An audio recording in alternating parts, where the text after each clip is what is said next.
Shalom, family. Shalom. Welcome to Heirs of Israel. Happy Sabbath to the 12 tribes scattered. I pray your day has been full of rest, study, and meditation on the true word of God. If you ever had questions about who you are, what's required of you, or how to endure in this walk, look no further. We are here, the saints of integrity, to restore the decayed state of Israel, giving you the truth unfeigned and unadulterated. So grab your Bible, pen and paper, dictionary and concordance, and sit down and prepare to learn. The Bible says, if you lack wisdom, ask, and it shall be given unto you liberally. So be sure to ask questions at the end of each class session, and we will sincerely attempt to answer them. Where two or more are gathered, there is Christ in the midst. So let's prepare ourselves to receive the word of God in the presence of our Lord, Savior, Redeemer, Jesus the Christ. All honor and praise be to the Most High and His Son Christ. Stay tuned. We'll begin shortly.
Shalom, shalom, family, shalom, peace and blessings, peace and blessings. I pray everybody's doing all right.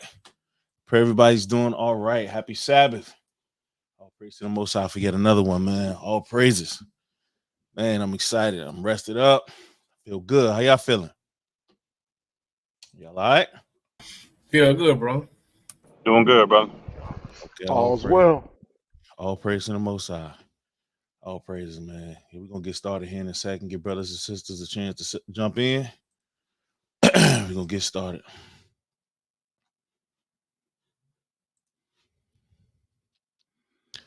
Shalom, shalom.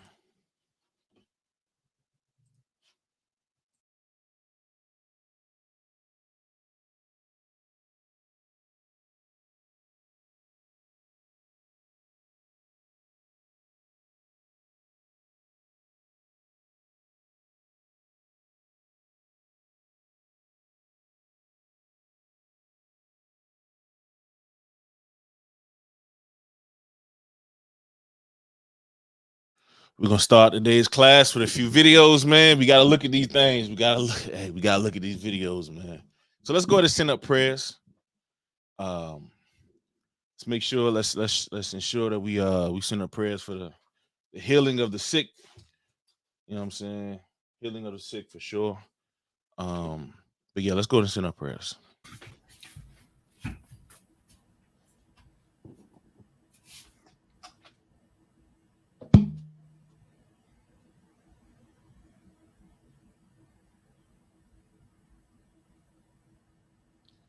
Your mic's muted. Israel, rise and face the east. Brothers, and cover your head. Sisters, cover your head. Israel, blow trumpet.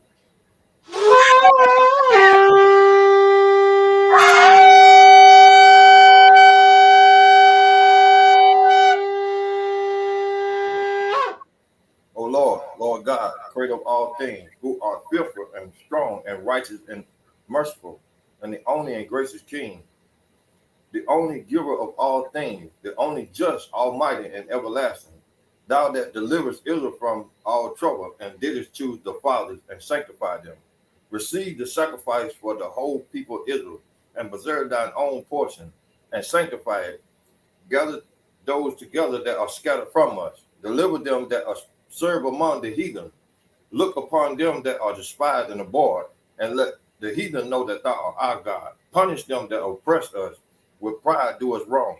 Plant thy people again in the holy place as Moses has spoken. Heavenly Father, we come again, thanking you for blessing us to see another Sabbath and another day to get us right. And I pray that you bless the teacher and the reader, that they bring forth your word, that it might edify someone to change and repent from their ways. And I ask that you heal those that are sick and mentally, physically, Father, and just continue to help us, Father, and watch over us. With that, I say amen. All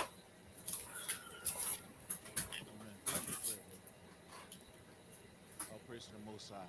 As I mentioned today, man, I've been looking at the news, man. It's not looking good for our people, man. Not looking good for our people. I can't stand what I see. Don't like what I see at all. Happy Sabbath, but we got to talk about these monsters, man. hey, check it. We got to talk about these monsters, man. Got to talk about them.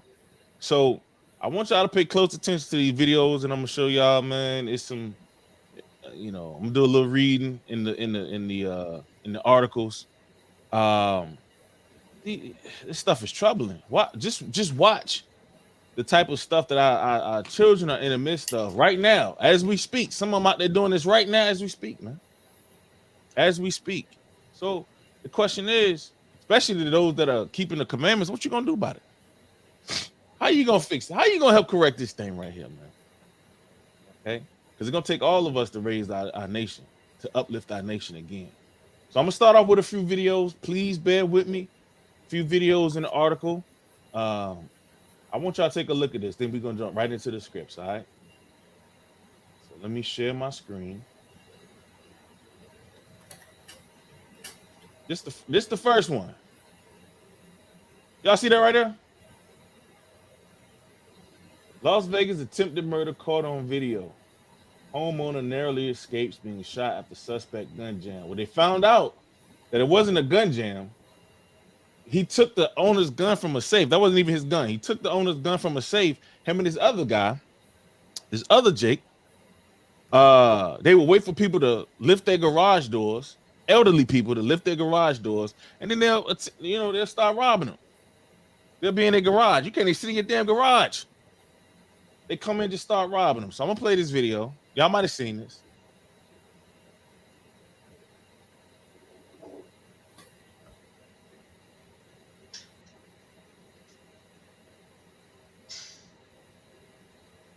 Y'all see that?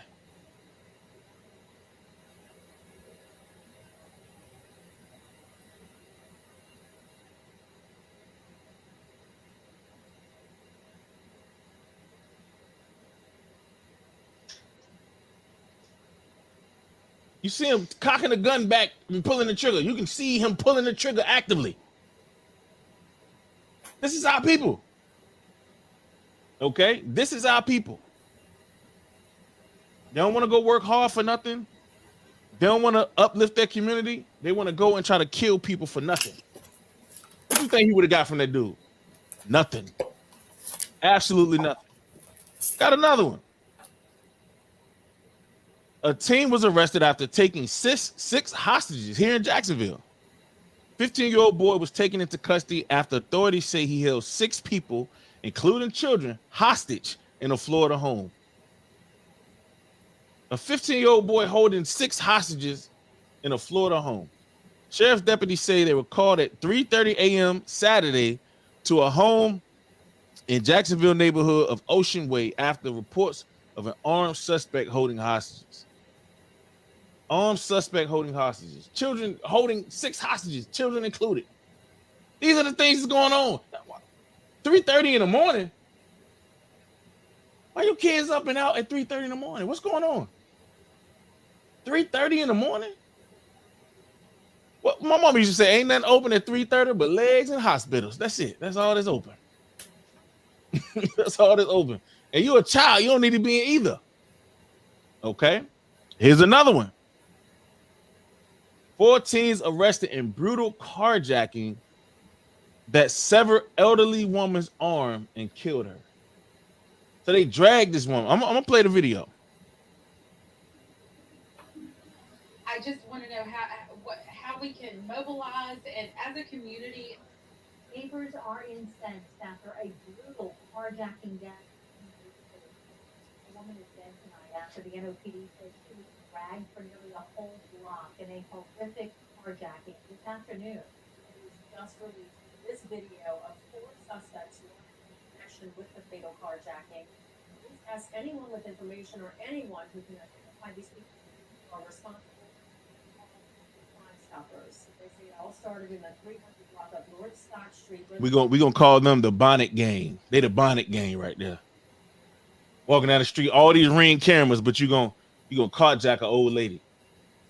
Some monsters, man. We got some monsters amongst us. Come on. The woman was dragged around the block and finally released from the block of North Scott Street. About 4.5 hours later, the NOPD said the gray Nissan was found near the intersection.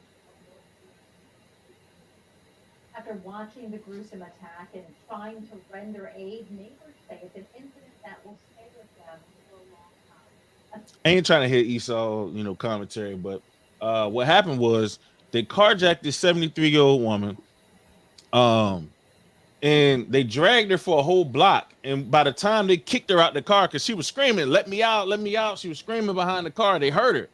By the time they let her out and kicked her out the car, she was naked and dying on the ground. So the neighbors that saw it, they went and rushed and took blankets over there and tried to help the lady until the police arrived, but she later died. But as you can see from the Ring camera, the 4 suspects were teenagers that were arrested. They were our people, man. The Bonnet Gang, you know what I'm saying? That's how the sisters walk out here today. Someone, the Bonnet Gang. 4 teenagers. They were arrested in connection with the gruesome carjacking. It was so bad, they dragged her so long that it severed her arm. So it ripped her arm off. It was dragging the lady by the seatbelt outside the car. The door had closed on the seatbelt and she was stuck in it. Okay. And all the people that saw it, they was like, please stop, please stop. Now, mind you, they looking right there at the damn people. They looking right there at them. They don't care. And they took the car for what? To stop it up the block. So now their lives is destroyed because they want to joyride with a car that wasn't there. They wanted to take some. Where their parents at, man? Where are their parents?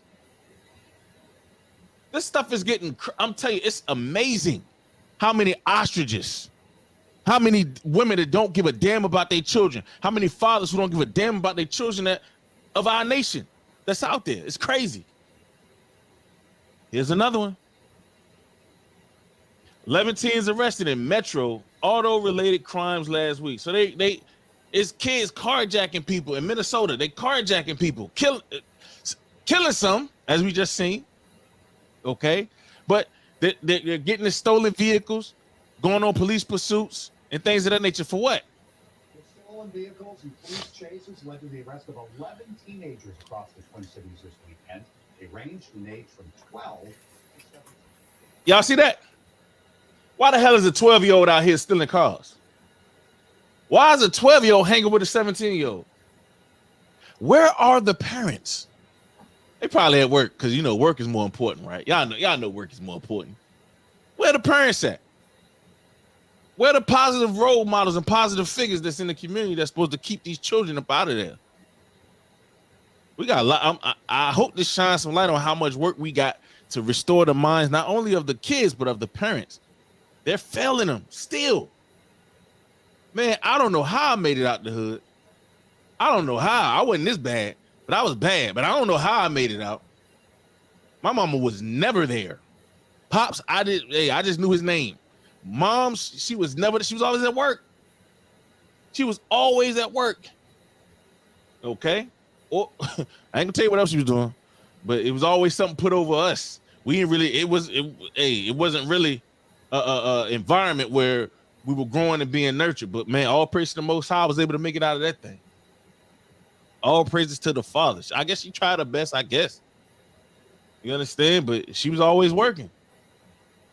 You know? But that's the mindset of our people. They got to get money by any means. And that any means is at the stake of their own children. They say they're working for their children, but they're not. They're not. This is proof of that. No easy answer. Happily rising. A MnDOT traffic camera captures the dangerous end to a pursuit of a stolen rental car in Ramsey County Saturday. An officer is seen throwing stop sticks across the highway. The driver of the stolen Kia then swerves, crashing into the center median. Out bolts a 14-year-old boy, 3 teenage girls. Man, they doing it like that in Florida? Sir, this is Minnesota. Traffic is very much faster. St. Paul Police Sergeant David McCabe says stolen cars, specifically Kia. So now what they're doing, the children have gotten wise. They're using USB cords to steal Kias. They're using USB cords to steal Kias now. So if you got a Kia, you better watch out. These teens out here stealing your cars with USB cords. Okay, they found a way to do that thing. All right, so that's in Minnesota. This is in Columbus. Check this out. It's week 2 of the high school football season. Great games all over Central Ohio. John Caberry and welcome. It was all over Central Ohio. That's very resentful. Oh, I guess this ain't okay. They ain't showing the video, but it says Columbus police reporting more homicide suspects are teens. In 2021, there were 10 homicide suspects under the age of 18. So far in 2022, that number has increased to 15. So out of the whole year of 2021, there was only 10. Now in 2022, there's 15. Okay. So it goes into different murder warrants and things of that nature of teens that have, you know, committed murder, acts of murder. But the number of murders that teenagers are doing historically in the U.S. have increased. The numbers are alarming. Okay, it was 10 total in 2021, and 2022 is already 15. Okay, and this was back then. It's actually more. Okay, my wife, we was talking about this. This is kind of what led to the class. My wife was mentioning residents of New York City's buildings. They say that they beat us. Okay, residents of New York City buildings say they're being beaten, bruised, and robbed by a group of ruthless teenagers who just want to hang out in the hallways, smoke pot, and mess up the building. So these teenagers are terrorizing the whole damn building. Y'all know the little high rises in New York? They're terrorizing the whole building. Okay, so as people come in and go out, they're beating them up, robbing them, bruising them. Okay, it says residents of 1294, 1295 East 169th Street in the Bronx have been terrorized by a group of ruthless teens all summer. The teens reportedly want to hang out in the hallways, smoke pot, and mess up the building. In their latest attack on Saturday evening, they allegedly broke off a piece of wood from a nearby pole and beat residents. So they was beating the elderly people and beating all the residents that was going up in the building. They have also reportedly robbed and bruised residents, many who have lived in the building for decades, longer than they was even born. They're harassing them. Okay. Progressive management, which manages the building, said any threats are unacceptable and they've requested further police presence in the area. Overall crime in the Bronx has risen significantly compared to last year, up 32%. So everywhere crime is rising as the economy, issues with the economy is there. Cost of living is rising. Guess what else is rising? Crime. Because the mindset of our children is not to get out there and be industrious. Because it's people out there that's actually working at, they're not trying to take what somebody else worked hard for. They're not trying to get ill-gotten gains or get easy money. They actually putting things in place so that they can be productive members of society. Okay? But all over the U.S., crime is rising. Okay? Crime is rising. And that they beat a 67-year-old who has not slept since. It says during the latest attack on Saturday, the group of teens reportedly broke off a stick from a nearby pole and used it to beat residents, including Miriam Cintron, 67, who said she has not slept since. So she's been terrorized even to the point where she can't even sleep, man. She can't even sleep. Crime is so bad for teens. Let's take a look at this last video. This is the last one I got.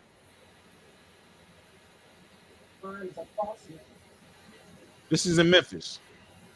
Following a string of violent crimes across Memphis involving children, community leaders are organizing, try to turn things.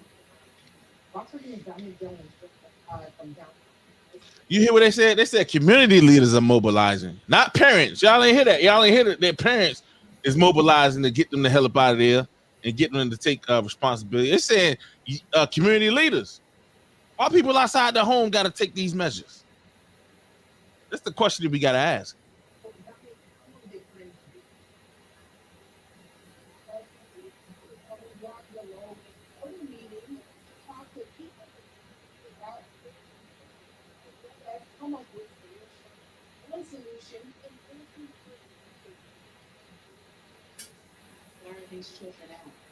City Councilwoman Wanda Logan said that was her first question. That should be all the questions. Why the hell are these children out here? That should be the parents' questions. Where's my child? Where's my child? Why is my child out here like this? I was talking to someone on the plane.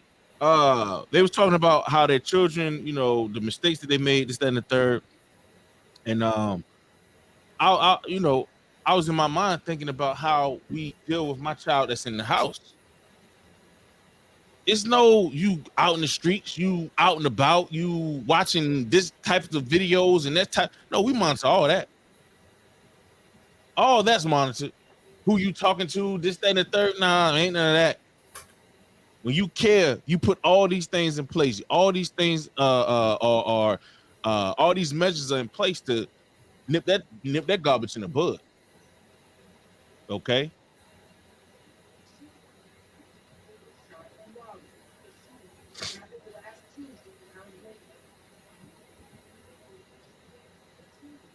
Why the hell teens shot at midnight? Why they in the streets? The city councilwoman, she learned that 3 of the 6 was teens. What are they doing out there? A lot of I'm gonna tell you, a lot of the problem with parents these days, their children are their friends. A lot of problems with parents these days, their children is too friendly.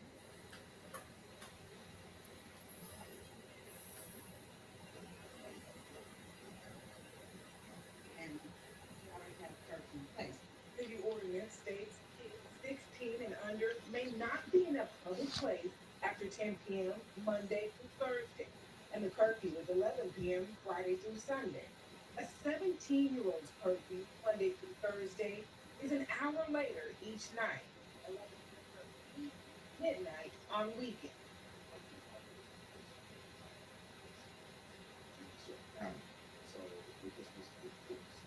Police notify. Y'all hear that nonsense?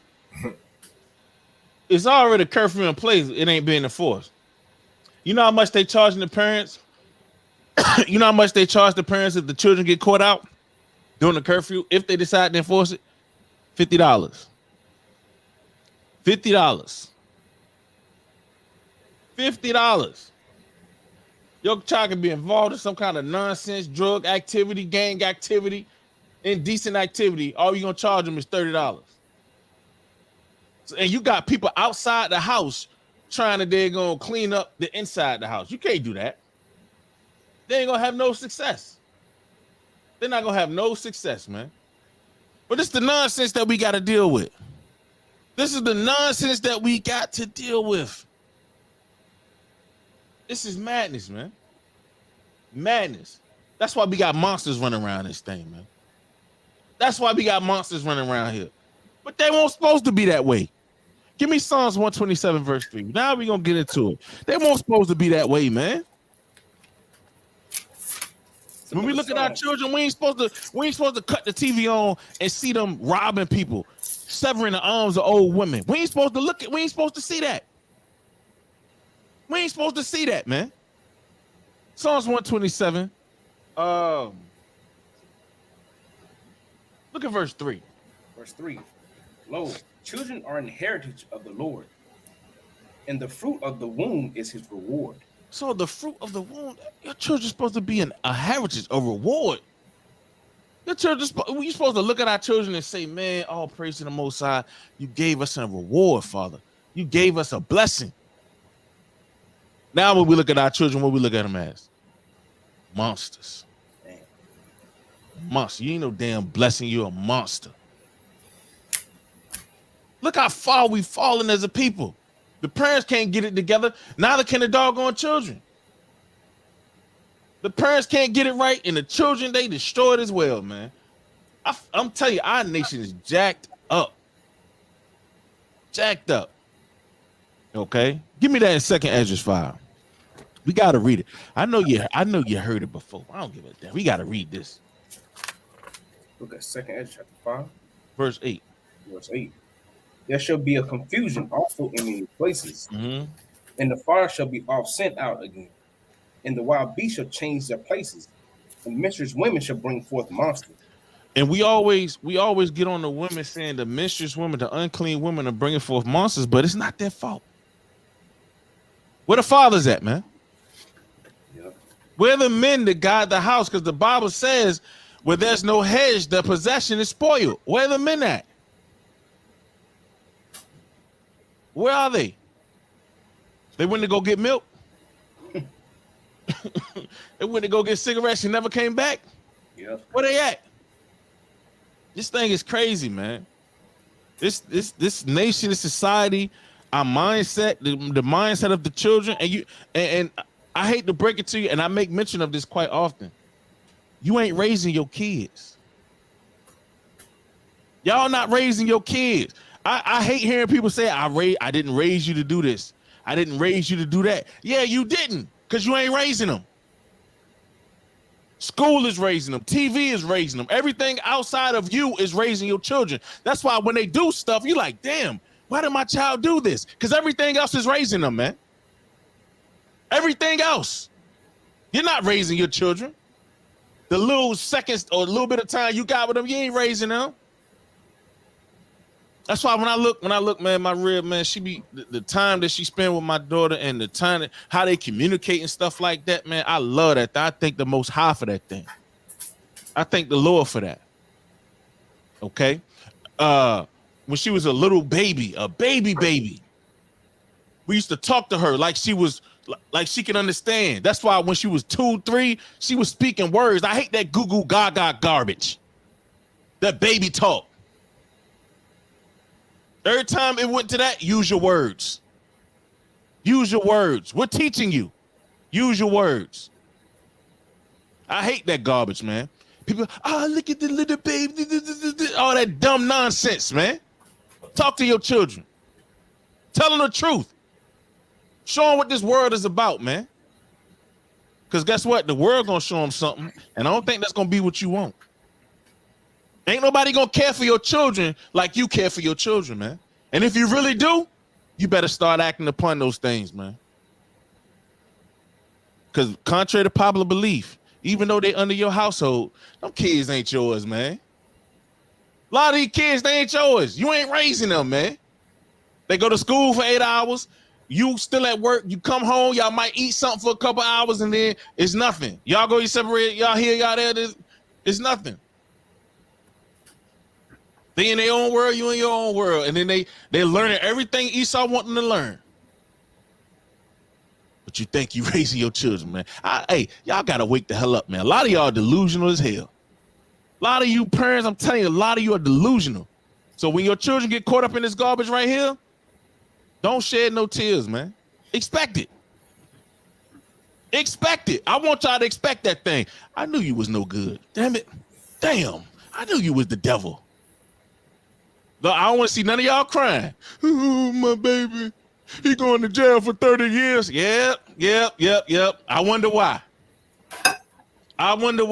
Yeah, my baby, she got 5. Man, she got 5 babies. And I raised all 5 of them. Yes, I do. You so proud, huh? You a proud grandmama, huh? You a proud grandma. Yeah. Meanwhile, your daughter's a whore. She got 5 children by 5 different men. And you sitting up and you got to raise them. And you 40, you 45 as a grandma with 5 additional children that you got to raise. So you're going to be raising children till you 70. You like that thing, huh? Okay. Our people crazy, man. Give me 2 Timothy chapter 2, verse 22. It's the book of 2 Timothy, chapter 2, verse 22. Flee also youthful lust. What'd that say? Flee also youthful lust. Why does it say flee also youthful lust? Why does it say that? Why does it say flee also youthful lust? Why is the Bible saying that? What does it mean, youthful lust? Thinking as a child? Not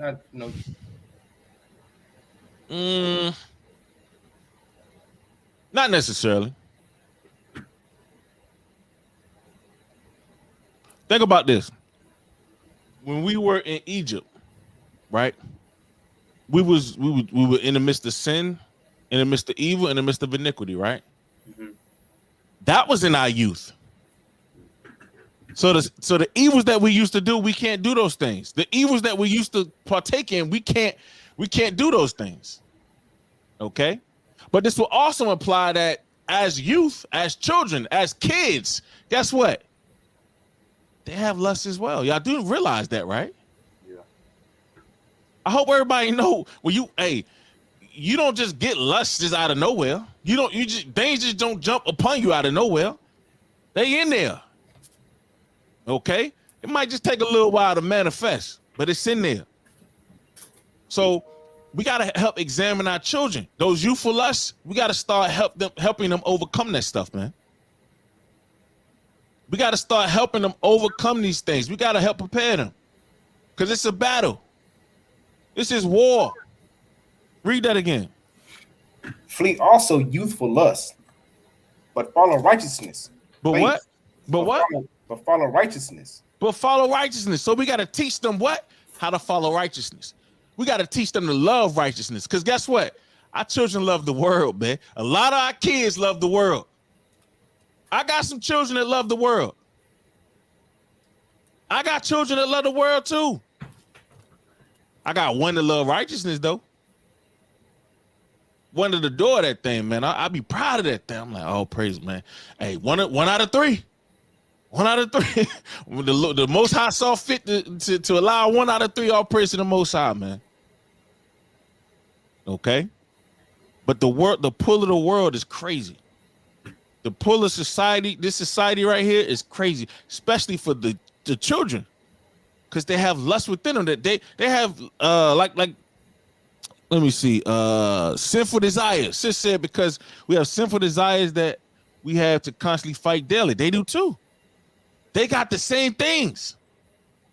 They got the same fights, the same battles. Okay? The same things, same battles. Are they prepared? That's the question you got to ask. You know what you're struggling with. You know what you're dealing with. Imagine that in the mind of a child.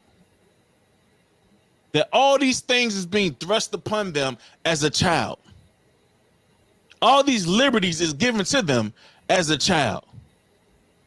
Think about their fight is worse than yours. Their battle is worse than yours. Believe it or not. So it says we got to flee also youthful lust, but follow righteousness. So we got to teach them how to follow righteousness. Come on. Flee youthful lust, but follow righteousness, faith, charity, peace, with them that call on the Lord out of a pure heart.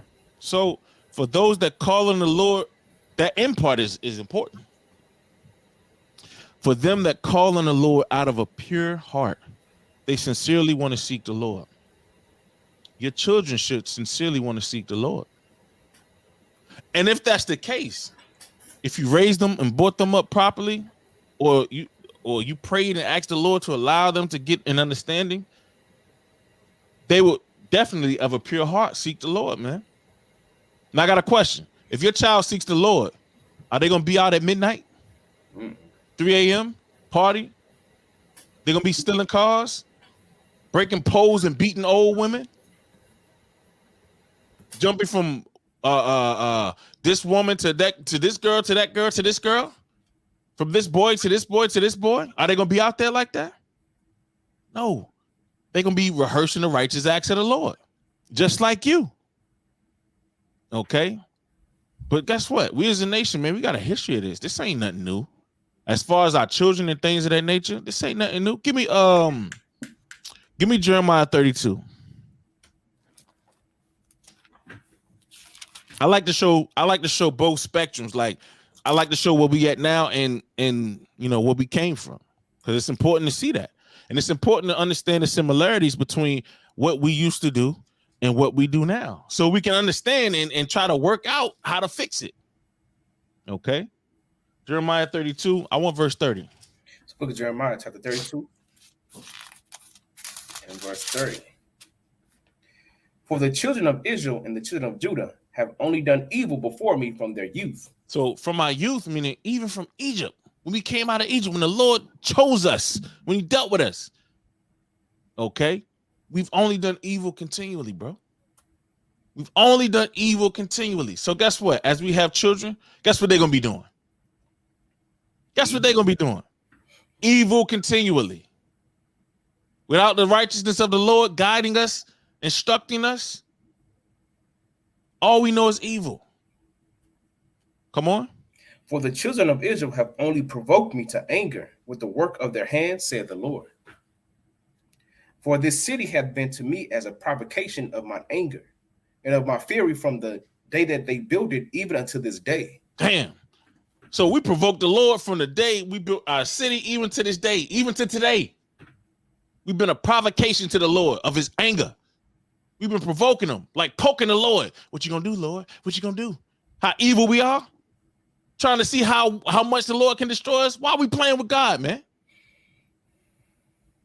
We playing with the Lord, then you turn around, your children, when they grow up, they playing with him too. You teaching your children to tempt God. You teaching your children to provoke the Lord. You teaching them to be monsters. The monsters that you are. Come on. that I should remove it from before my face, because all the evil of the children of Israel and of the children of Judah, which they have done to provoke me to anger. They, their kings, their princes, their priests, and their prophets, and the men of Judah and inhabitants of Jerusalem. So all of us provoked the Lord to his anger, man. All of us, from then till now. You think the Lord is pleased with the children of the children, our heritage, the rewards of the fruits of our loins? You think the Lord is happy seeing them drag a older woman and severing her arm? Y'all think the Lord pleased with that, man? His chosen people doing this nonsense, this ignominy. You think the Lord is all right with that? Huh? We ain't obey the Lord from our youth as a nation or as we grow up, period. Okay? Children are judged by the things they do. Y'all cannot, one thing I need to get clear, one thing I need y'all minds to understand. Children are going to be judged by the things that they do. You can't shield them. You can't take on their sin for them. Job tried. He saw the evil his children was doing, man. He was offering sacrifices in the event that they might have committed iniquity. But guess what? At the end, the Lord killed them, right? The Lord put their ass to death. Okay? You got this upright, this just man right here just trying to show you the way he's been and likes being an example. You're not following him, you got to die. And we think when the Lord removed things out of our life is a bad thing. The Lord restored unto that man more children than he had before. And I guarantee you those children were righteous. Guarantee you. Guarantee you. But children are also judged by the things that they do because they have spirits on them, man. We're going to get into that too. They got spirits on them. They got spirits on them. You think your children, oh, this is my baby son out of hell from da-da-da-da-da. Some of them evil as hell, and you know it. Some of them the devil the Bible speak of. Some of them out there carjacking. Some of them out there jumping from girl to girl or boy to boy. Some of them out there doing evil. Okay? But we supposed to have them under subjection and push them towards keeping the laws of God and being righteous rather than being evil monsters that they are. Okay. From there, go to Proverbs 20 and 11. Some of y'all don't want to admit y'all got some monsters, man. Y'all got some damn monsters, man. Y'all got some boogeymen, some kids that's gonna grow up to be evil as hell. Some of them out there killing cats. Dissecting squirrel. Oh, that's just my baby. He just like science. Yeah, all right, to you next. He gonna dissect you next. Y'all out here playing, man.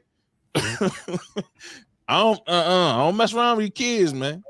I don't mess around. Some of them crazy. Some of them got spirits on them. You got to help them fast and pray away. Some of y'all ain't got your kids fasting and praying. Okay? They got to do the same thing to deliver. The same way you got to deliver the spirits from you, they got to do the same damn thing. Same thing. Okay? Proverbs 20 and 11. Even a child is known by his doings. What? What did I say? Even a child is known by his doings. So who don't know that? Who don't know a child is known by his doing? Who don't know a child gonna be judged by the things he do? Who don't know that? Who online right now don't know that? Who online right now don't know that? You brothers, how many of y'all don't know that? Yeah. You say you know it, Netchama? You know it, Uzziah? Brother Derek, you know it? Yes, sir. Okay, Brother Irvin, you know that thing, right? I just want to be sure. I need to be sure. I need to know everybody know this thing. Brother Benroy said he know. A child is going to be known by his doings. You know if he righteous or not. You know if he evil or not. You know if he got spirits on him or not. You know if she got spirits on her or not. You know it. Now you can deny it. You can overlook it. But guess what?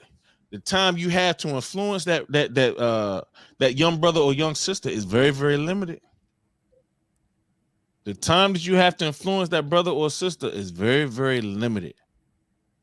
Okay? Because a lot of y'all work. A lot of y'all got priorities. A lot of y'all ain't got that time to put in to actually ensure that they're keeping the commandments of God. A lot of y'all ain't got time. And it's not because it ain't because you just don't have time. It's because you don't want time. We just got to be honest. It's not that you can't carve out time here and there. It's just that you don't want to do it. It's just that you don't want to do it. Okay? Read that again. Even a child is known by his doings, whether his work be pure. So you know if a child work is pure, come on. Or whether it be right. And you know whether a child's work is right. You know if their doings is pure, whether their doings is right. You know that. The child is known. Oh, man, that's a good child. It's a well-mannered child right there. Damn, and the child keep the commandments. All praises. That's what's up. You know that. Or you know if they're the damn devil the Bible speak of. Now you can deny, you can affirm, but it don't change what that child is. Either they're righteous or they're not. Either they uphold the laws or they don't. Okay? But a child is known by his doings. From there, give me Sirach 17. And let me see. Hold on a second, let me look at it. Sirach chapter 17. I wanted to start up. I started 14. Verse 14. It's the book of Sirach, chapter 17, verse 14. And he said unto them, beware of all unrighteousness. And he gave every man commandment concerning his neighbor. He gave every man commandments concerning his neighbors. Right? Gave every man commandments concerning his neighbors. He said unto them, beware of all unrighteousness. I got a question. Do you think children have to be aware of unrighteousness? Yeah. They need to be more aware than you. They got to be more aware of unrighteousness than you do. Yeah, I think what we do, we try to shield them and paint this picture. It's all, everything is a good, but you set them up for failure when you do that. We're supposed to tell our kids the truth, man. Yeah, it's a lot of dangers out there, man. Yeah. I watch a lot of law and crime TV, man, and the dangers I see of I hate when it affects our people, but it's the truth. The dangers that I see, like a woman, she's stalked and then she's murdered and this, that, and that. I got a daughter, I got a wife. You know what I'm saying? That mindset, I'm like, damn, they ain't prepared. What if they ain't prepared? You just walking, do. You don't think nothing. You ain't looking at your surroundings. You ain't none of that. Like, we gotta prepare them for the danger, the true dangers. Because guess what? It's gonna be worse for them than it was for us. They gotta know even more. Yeah. Read that again. Verse 14. And he said unto them, beware of all unrighteousness. And he gave every man commandment concerning his neighbor. Read. Their ways are ever before him, and shall not be hid from his eyes. So the ways of the Lord is forever. The ways of the Lord are ever before him. I'm over here stuttering. I can do it. I can do it. I got it, brother. Their ways are ever before him, and he shall not be hid from his eyes. Read. Verse 16. Every man from his youth is given to evil. Read that first part. Every man from his youth is given to evil. Is this talking about just men? No. Who is it talking about? Men and women. Everyone. Men, everybody women, born on this earth. Yeah, men, women, children. Okay. Animals. He said animals. Hey, it says every man from his youth is given to evil. What does that mean? People say all the time, yeah, I was born in sin. What does that really entail? You're born with lusts and desires within you. that your flesh wants to fulfill. When you're born, those desires, those lusts are there. Now, if you partake of those things and it's contrary to the commandments of the Lord, you're in the midst of evil. But a lot of us find ourselves in that place or that position, right? Okay. Every man.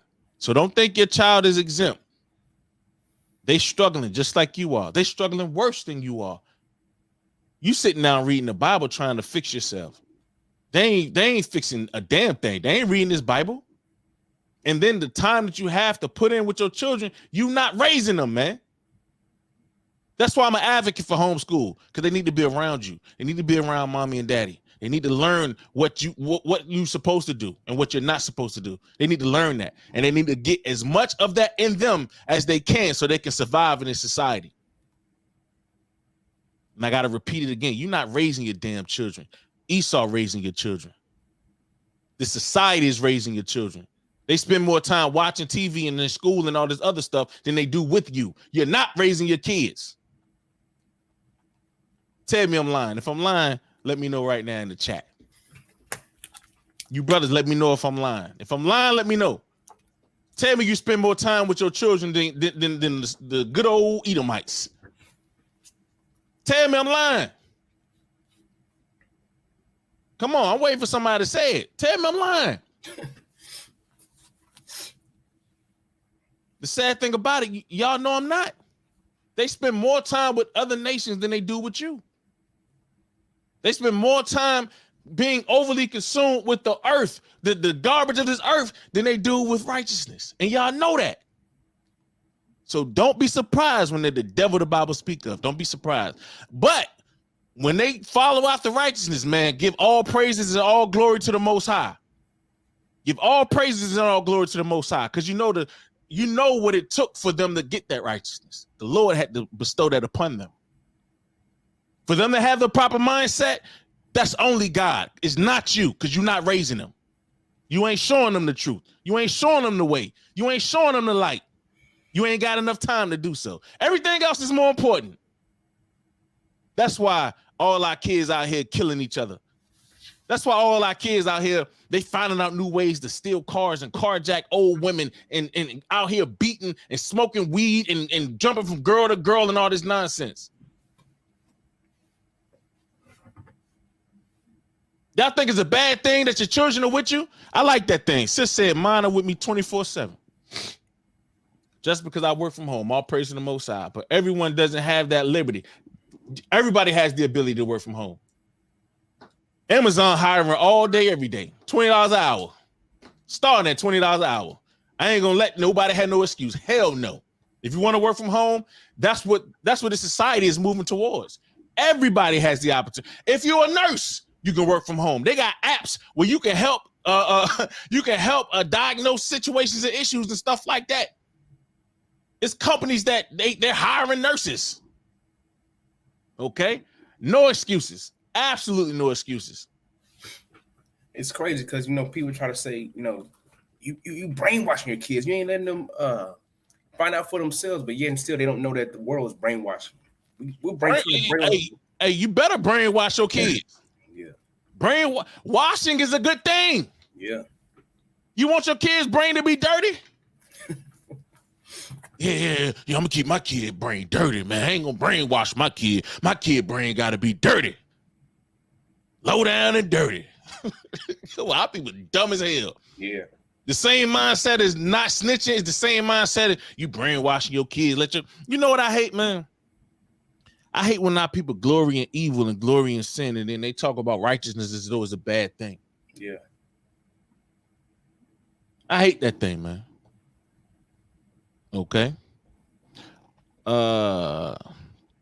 She said, thanks for the info. That's why I got the job I'm at to work from home. They give me a hard time. Hey, it's a lot of opportunities out there to work for. I can show you a million websites where it's opportunities to work from home. You ain't even got to work for companies that's in the United States. It's opportunities out there. Thousands and thousands of opportunities for you to work from home. Thousands. Is no excuse. None. You only working and you dragging to get there because that's what you want to do. We have the liberty to do that.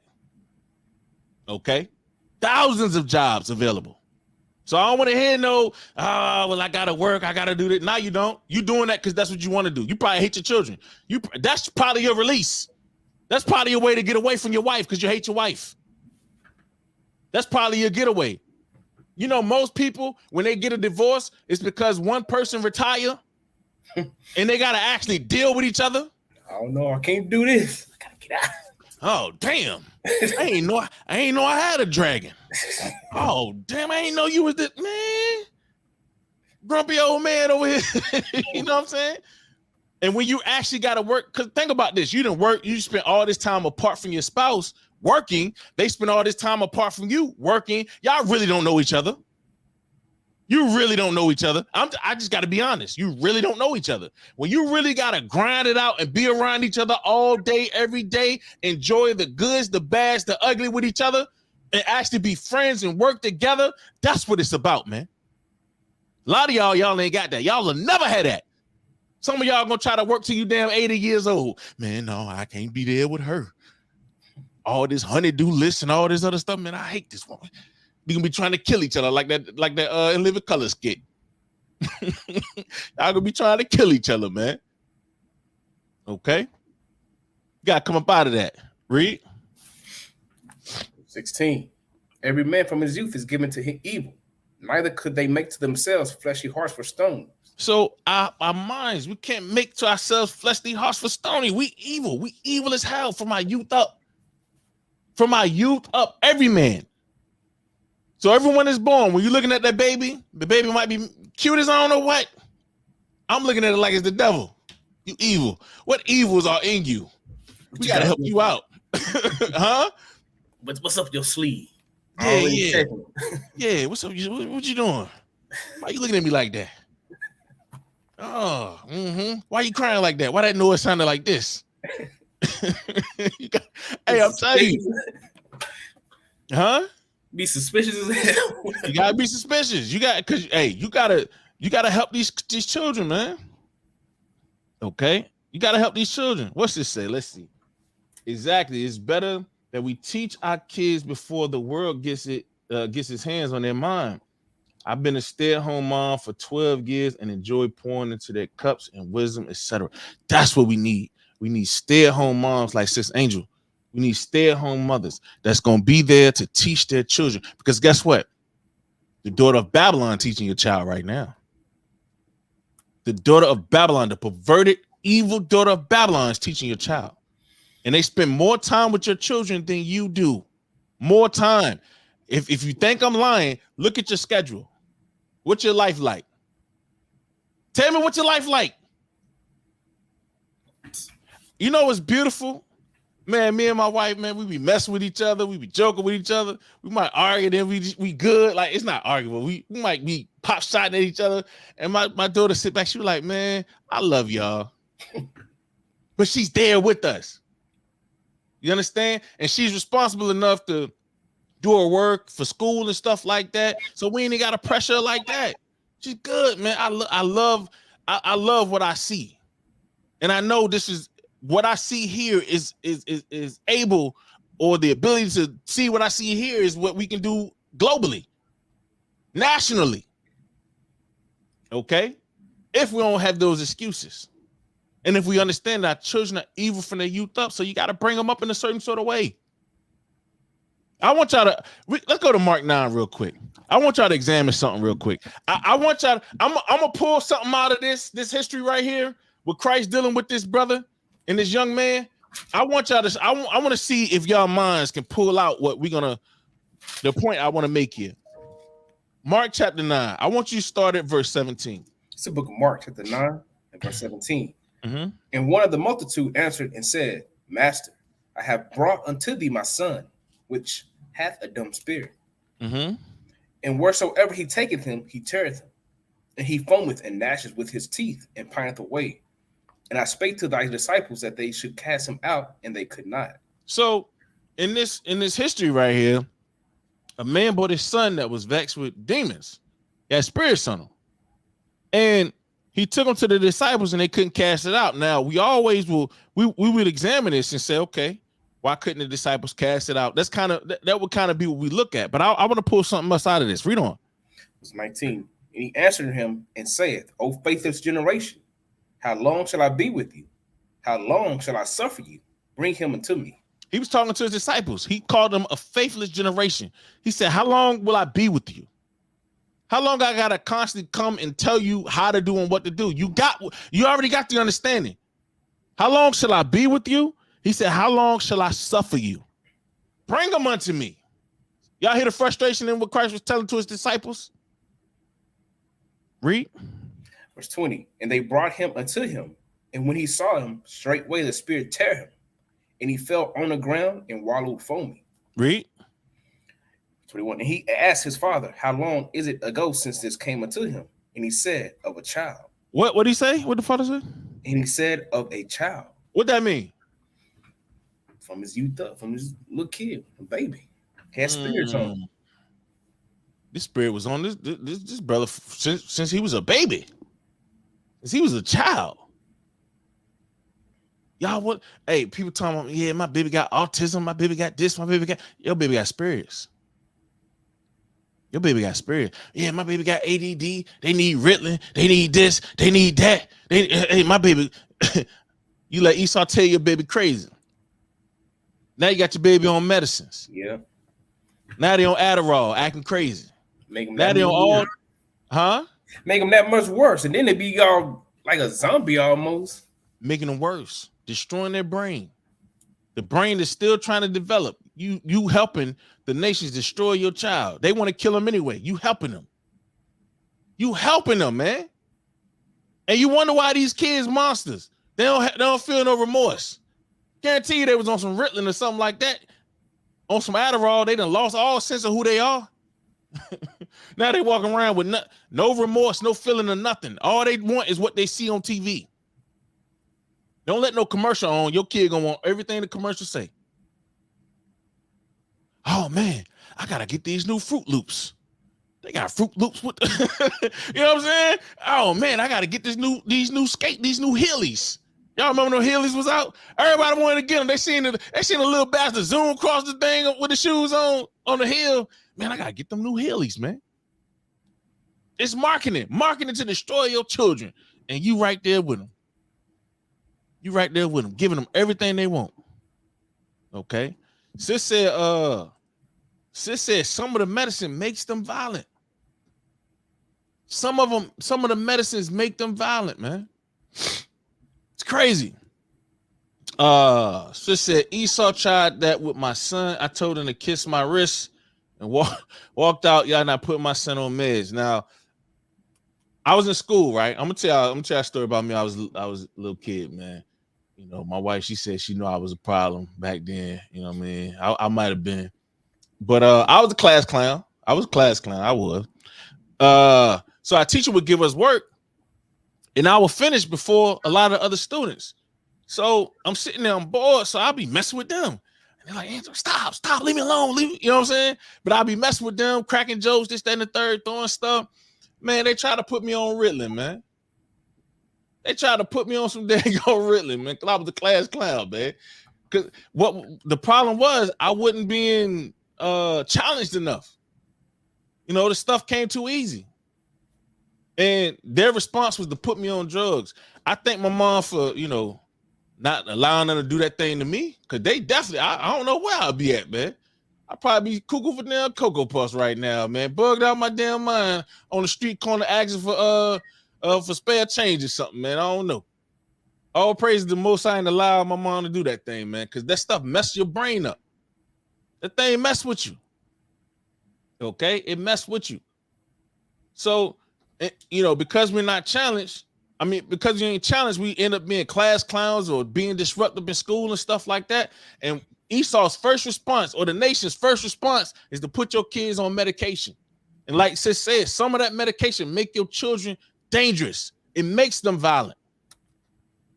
Okay?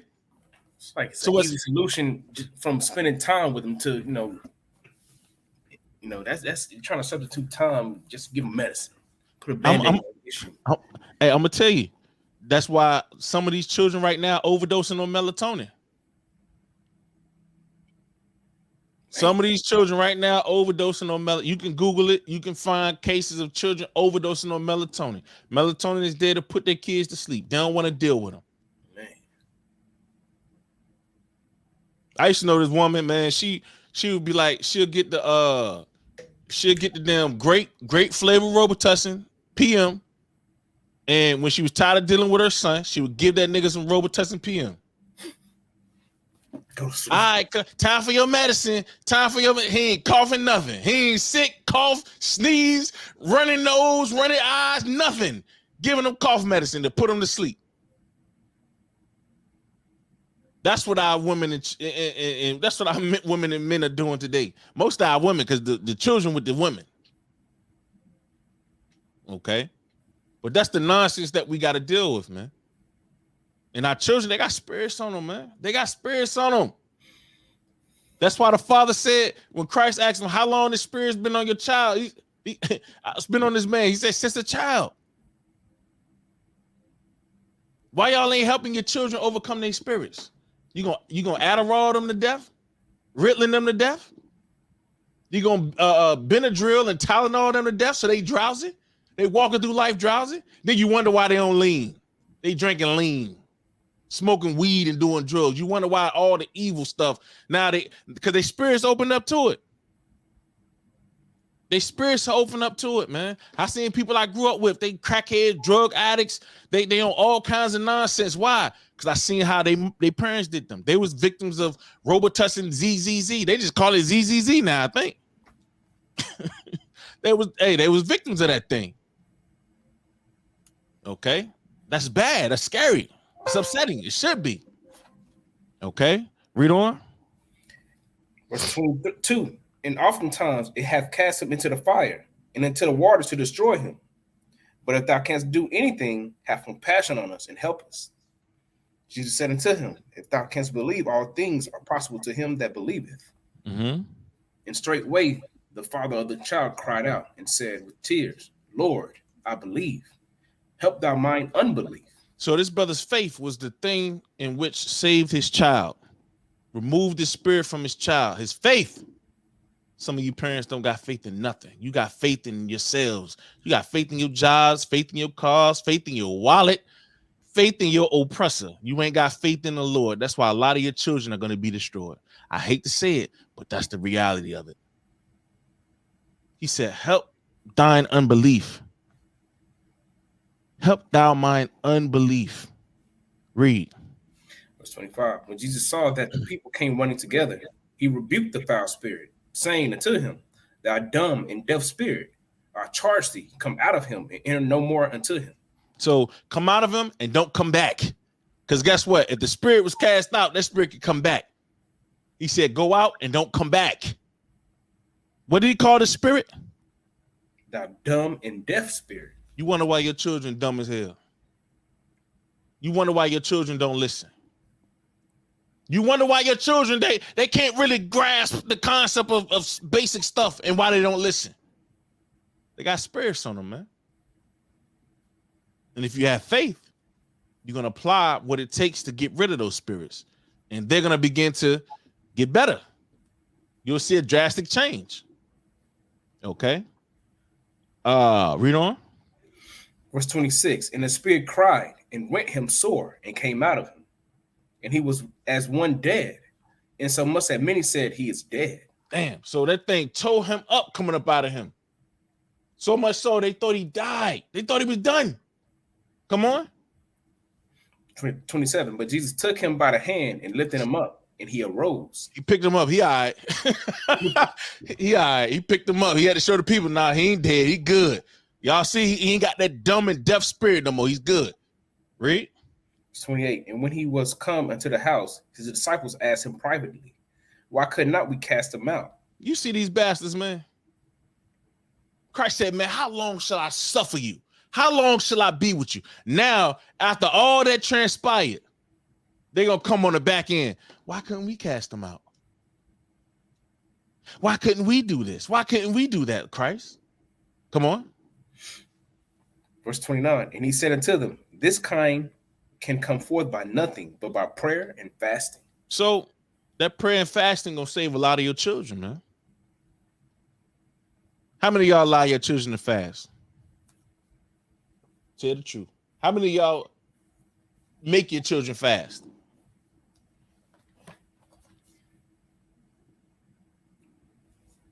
How many of y'all make your children fast? Only on Day of Atonement.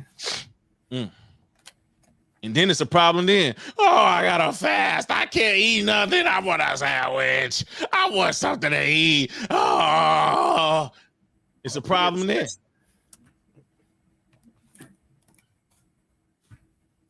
Prayer and fasting should be implemented regularly, man. That's the only way spirits jump. That's the way to get rid of them. That's the way, because when you fast, you put your body in subjection. You in control. You're in control. We all gotta fast more. We all gotta pray more. And we, we find ourselves just praying, and we don't have that fasting piece in place. They need to be fasting too. Just like this spirit right here, they got the dumb and deaf spirits on them. They're fighting just like you are. Why wouldn't you have them fasting and praying like you do? Oh, you don't fast and pray. Makes sense. Makes sense. Okay. So we all of us collectively, we got to fast and pray, man. We have to fast and pray one to another, man. Okay. Because Christ told, he gave them the secret. He gave them the secret. Read it again. Verse 29. And he said unto them, this kind can come forth by nothing but by prayer and fasting. So the only way some of these spirits go is by praying and fasting, man. Okay. So don't be afraid to implement things like this in your house. Don't be afraid to implement righteousness in your homes, brothers and sisters. Don't be afraid, man. Because our foreparents did. Our forefathers and foremothers, they implemented all these things that we read, and they did these things. Okay. A lot of them had good success. Some of them dedicated their children to the Lord, where the priest in them was raising their children. They dedicated their children to the Lord. My child is yours, Father. Do with them as you please. They weren't doing it because they wanted to go to the mall, or, you know what I'm saying, they wanted to go do and live their own life. No. They wanted their children to be righteous, just like they were. Okay. And they weren't afraid to chastise their children. Give me Hebrews 12 real quick. Some of y'all scared to chastise your children, man.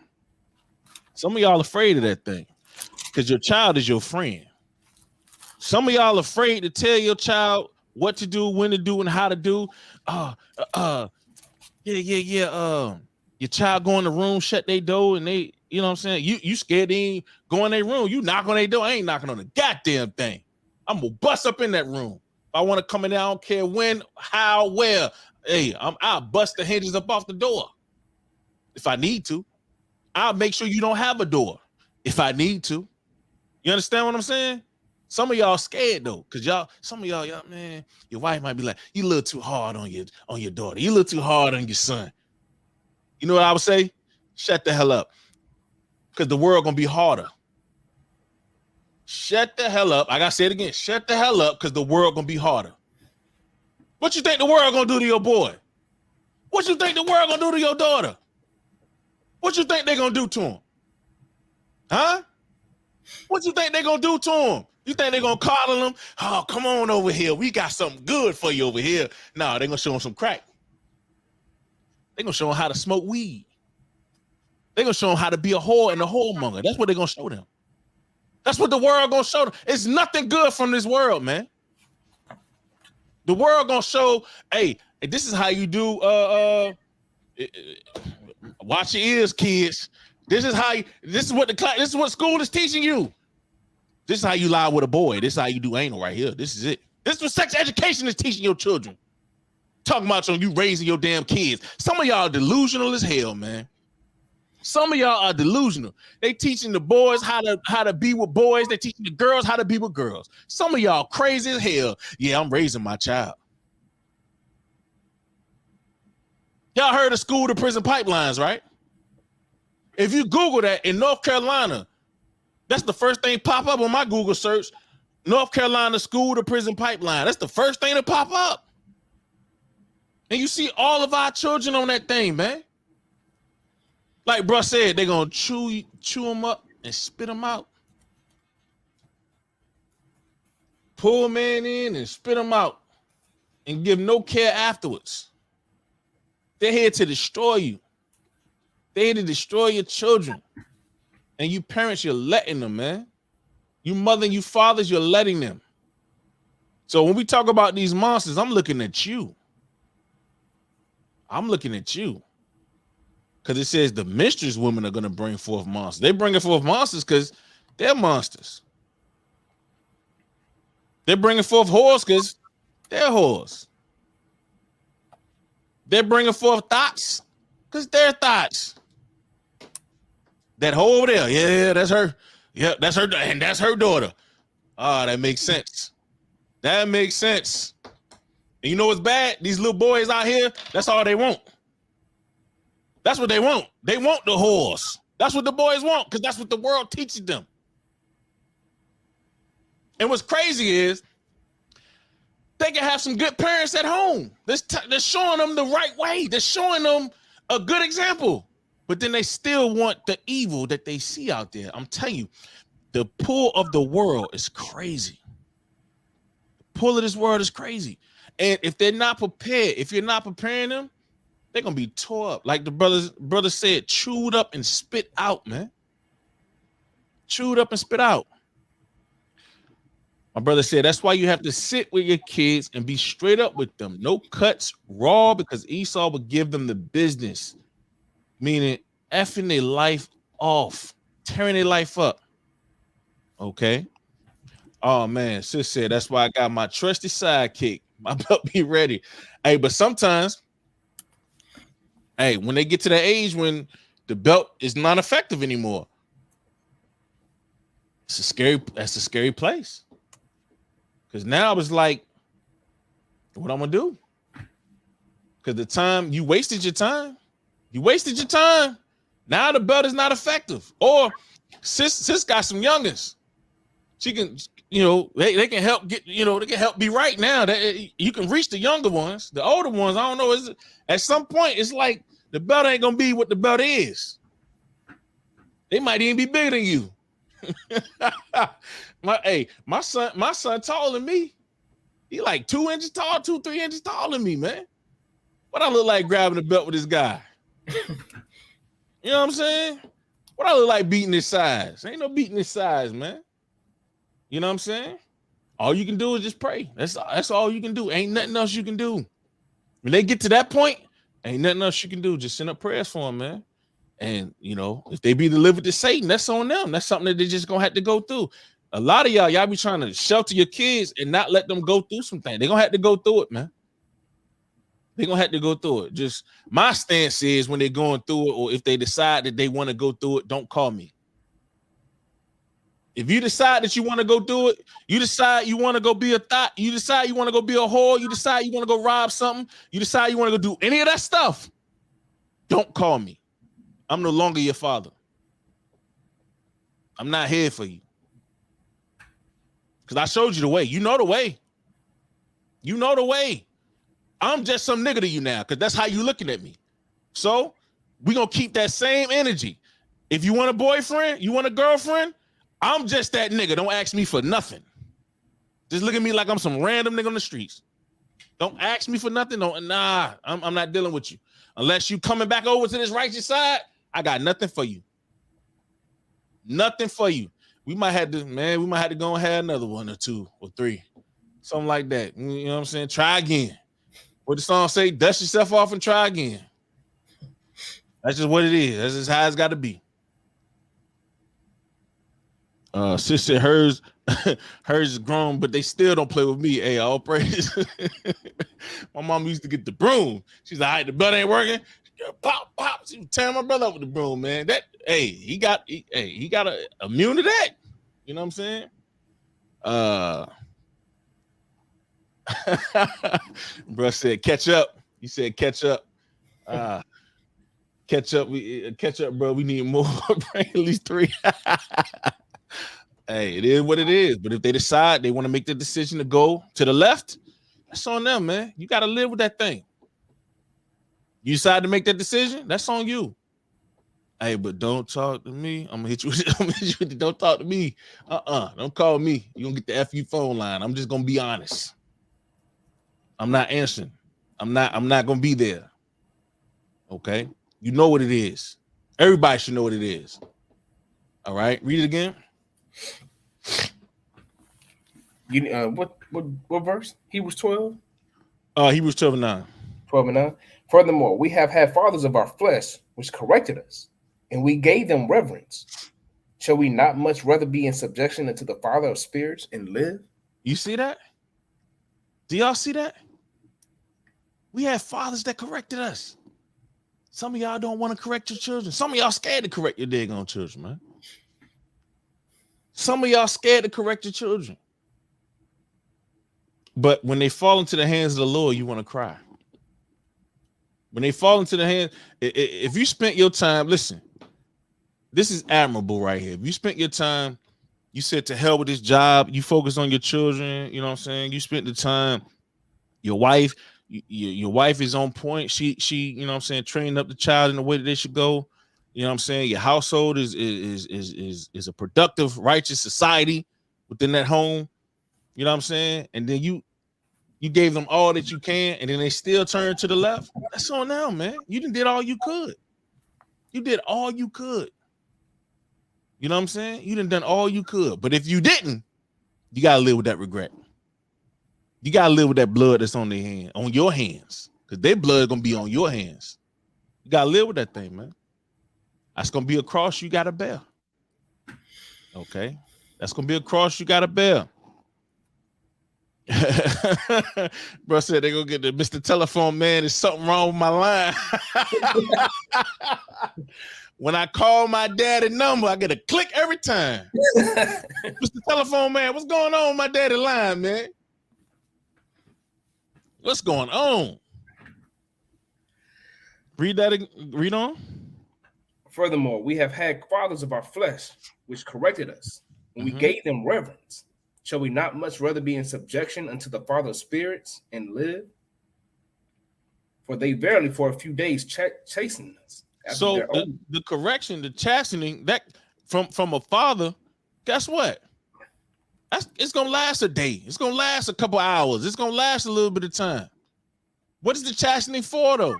It's to correct you. It's to show you where you need to do, where you going off. Okay, come on.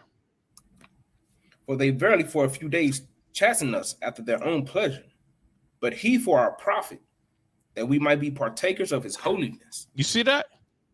So the chastening of the Lord, man, it's gonna come. Your children gonna be chastised from the Lord. Guess what? Chastening also gonna come from the world. Y'all know that, right? Do y'all know that? Yeah. The world gonna, the world gonna chasten your child. The world gonna chasten them. The world gonna chew them up and spit them out. It's coming. Okay. But it would be better if it came from you, right? Yeah. It would be much better if it came from you.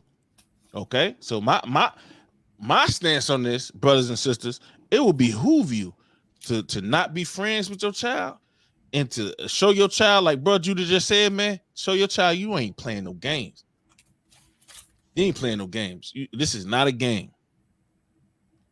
He said, my kids know I'm not with no foolery at all. No tomfoolery. Okay? None.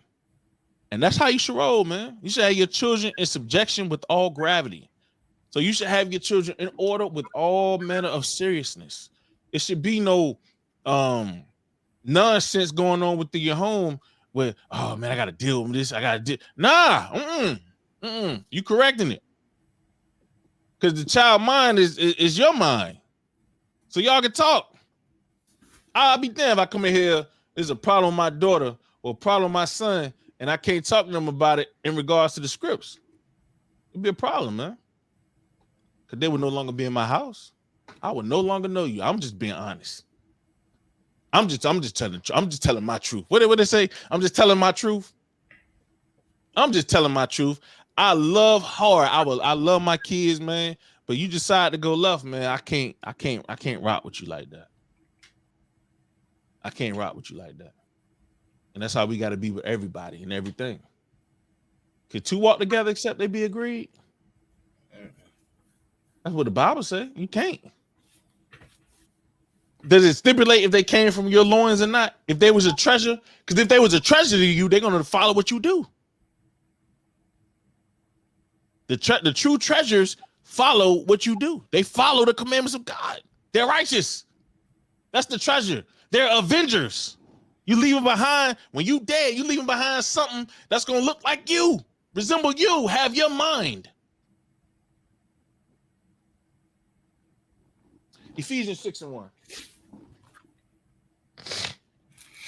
It's the book of Ephesians, chapter 6, verse 1. Mm-hmm. Children, obey your parents in the Lord, for this. What that say? What that say? Children, obey your parents in the Lord. The children, who that in context of what we're reading? Who is talking about? These monsters running around here. Some of these monsters running around here. They need to hear this. Children, obey your parents in the Lord. Obey your parents in righteousness, man. Read. For this is right. Honor thy father and mother, which is the first commandment with promise. The commandment of promise is you honor your father and your mother. You'll live a long life.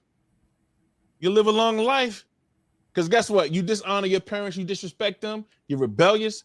They will take you to the gates of the city and you will stone with stones. It wasn't I'm sorry. Nah, you were dead. They were just gonna have some more. I hope any kid listen. I hope y'all understand that. The parents' responsibility was to take you. If you were rebellious, if you ain't keep the commandments, they was to take you to the gates, to the elders, and they would stone you with stones. And guess who hit you with the first rocks? Guess who had to throw the first rock? The parents. The parents. The parents.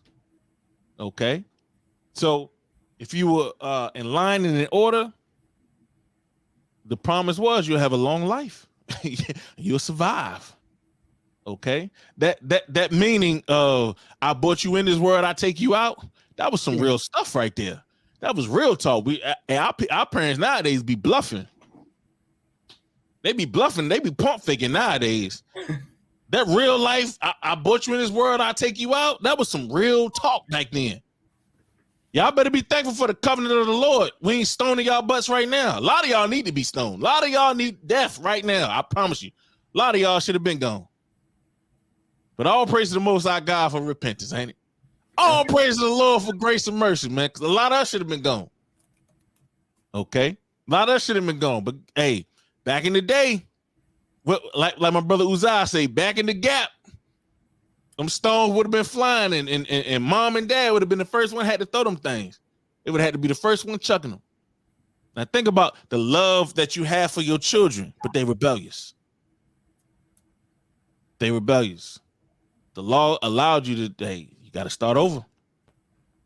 Like that scorched earth mentality.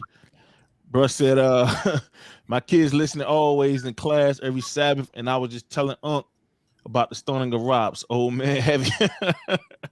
All praises. Hey, all praise to the Most High. Read on. Verse 3, that it may be well with thee, and thou mayest live long on the earth. You see that? So if you honor your father and your mother, man, you obey your parents, the Bible says you'll live long upon this earth. You'll live long upon this earth. Read.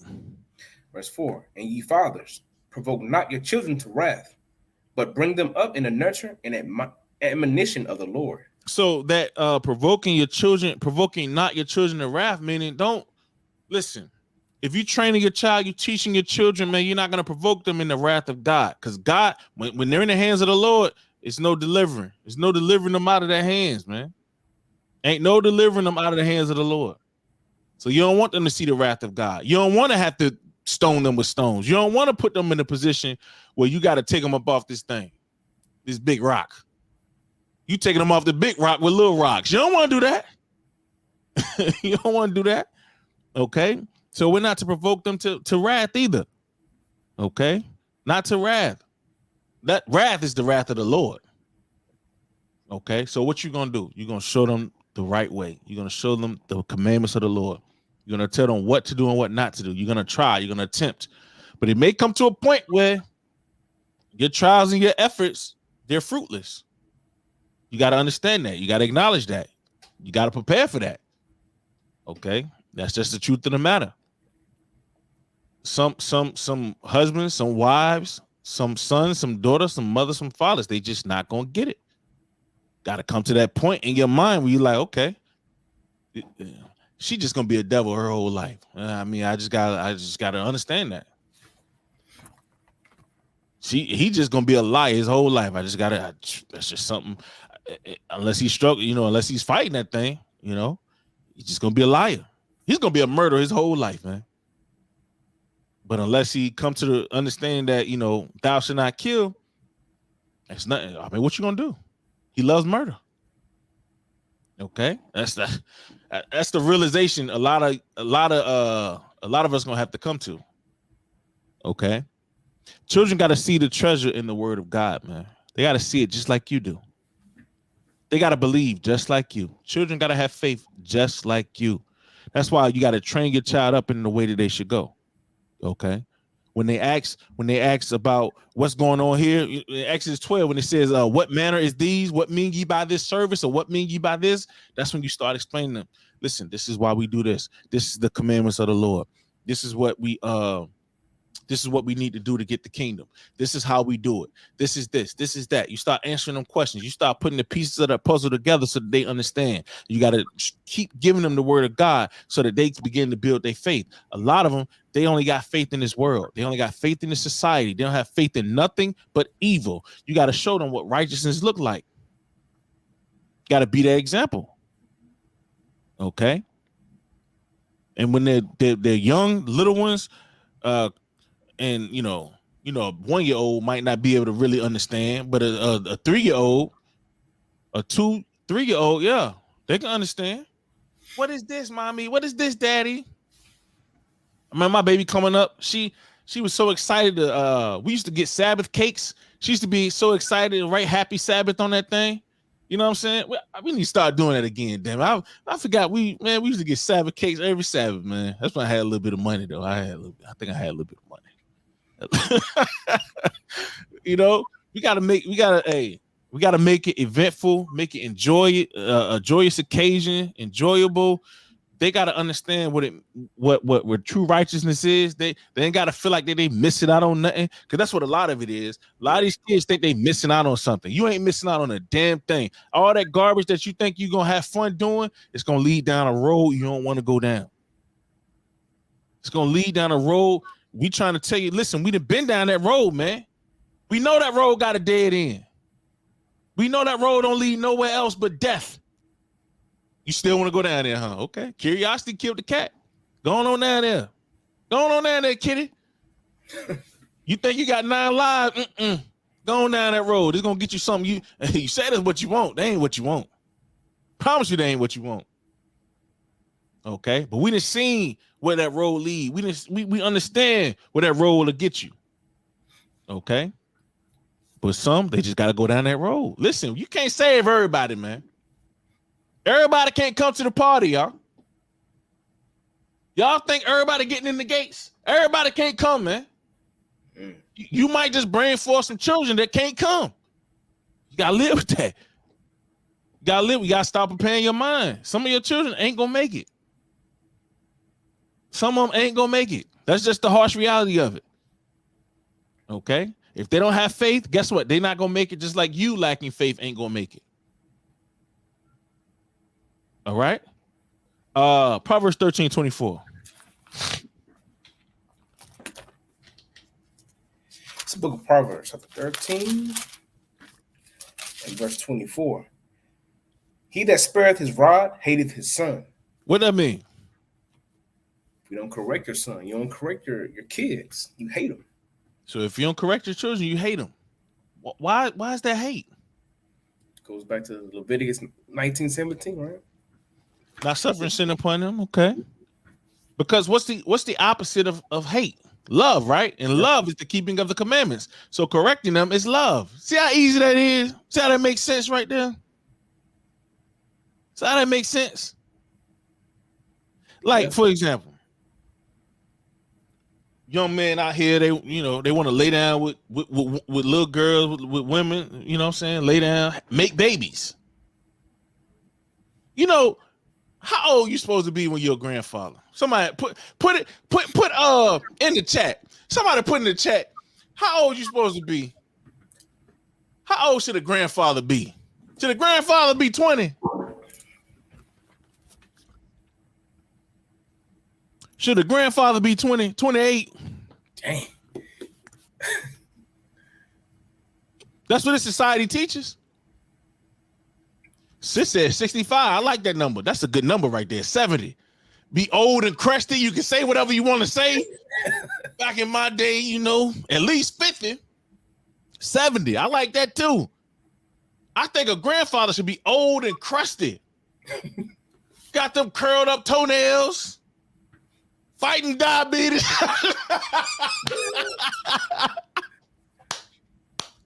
A grandfather should be old, man. At least 50. At least 50. I see at least 50. Over 50. 70. 65. So, okay. So the general consensus is a grandmother and grandfather should be in their 50s, over 50s, 60s, right? Right? Yeah. How old are grandparents made nowadays? 35. 35. Big mama 32 now. She's still in the club. How grandma still in the club with purple hair? Huh? Grandma still in the club, 35 with purple hair. It's crazy, ain't it? Man. I'm telling you, it's crazy. Old men are supposed to be grandfathers, not young men. Old men. Give me Proverbs 17. Because it's heavy. We need to bring this thing out because guess what? A lot of these kids, when they I want a boyfriend. When they say that, they don't know that boyfriend and girlfriend lead to what? Whoredom. Babies in baby carriages. You got to grow up. Real life is happening now. You got to care for something other than you, someone other than yourself. You don't know what a house is, a car is. You don't know what a job is. All this other stuff. No house. You don't know how much a house payment costs. But you want to lay down with somebody. You dumb as hell. You don't know how much a mortgage costs. But you want to lay down with somebody. You are a fool. You don't know how much anything costs, how much it costs to provide diapers and food and all this other stuff for children. You don't have no clue. But you want a damn boyfriend or a girlfriend. You are the devil the Bible speak of. You are the dumbest thing I've ever seen in my life. That, I'm gonna tell you, it's madness, man. And then, Lord forbid, you get with a girl. Oh my God, you get with you want a girlfriend, you lay down with this girl, you have a baby. And they got something called child support. Oh God, child support. Man, that should be a baby deterrent right there. That should be a boyfriend and girlfriend deterrent. Child support. Oh my God. You know they can get child support now in the womb. Child support starts in the womb. It don't start when the baby come out and you sign the card. No. Child support starts in the womb. Child support starts in the womb. You come on, man. Proverbs 17 and 6. Proverbs 17 verse 6. Children's children are the crown of old men. What that say? Children's children are the crown of old men. Children's children are the crown of what kind of men, brother? Old men. Old men. You ain't supposed to be right here having no babies. You 16, 17, 18, 19. A man of marriageable age is 20. That's when you start raising a family. That's when you start. Children's children is what? Read that again. Children's children are the crown of old men. They're the crown of old men. Read. And the glory of children are their fathers. And the glory of children that are their fathers, man. Glory of children's children. That's the crown of an old man. Now an old man can sit back and be proud and see the heritage, see his lineage extend and be great and be righteous and be royal. And he can be excited. And when he's ready to die, he's like, man, I'm good. I got to worry about nothing. Man, look at my lineage. All on keeping the commandments. All on righteous. We can't say this. We can't say this nowadays, man. We can't say this nowadays. Then your oppressor, you know one thing. Let me tell y'all something, man. Like, hey, for all you, see the women get the child support, but the men, all you brothers out there, I need to talk to y'all, man. Especially you little brothers, man. Y'all give ear, y'all pay close attention to what I'm about to tell you. When they take child support about you, right? They probably the girl you with probably ain't even want it. The mama like, hey, you taking down the child support now. You gonna get down there, get some WIC. You know, go to your oppressor. They got to feed you some food. They got to get you some stamps. You can get your little EBT card. You get you some WIC, and make sure you get your child support. That's like the hood rat. That's like the hood booger checklist 101. That's hood booger 101 right there. Make sure you go down there, you get the WIC. Make sure you get the EBT card, and make sure you take that nigga for child support. That's hood booger checklist 101. Hood booger. I gotta. Hey, hey, the girl probably don't even want to do it. Probably don't even know nothing about it. But mama and grandma, they gonna help her out. I guarantee you, mama and grandma gonna help her out. Hood booger 101. That's the checklist. Keep that in mind. So by the time you you go and you work at your McDonald's job, you got to pay. When you get TANF, you got to pay that back. That's coming out your check.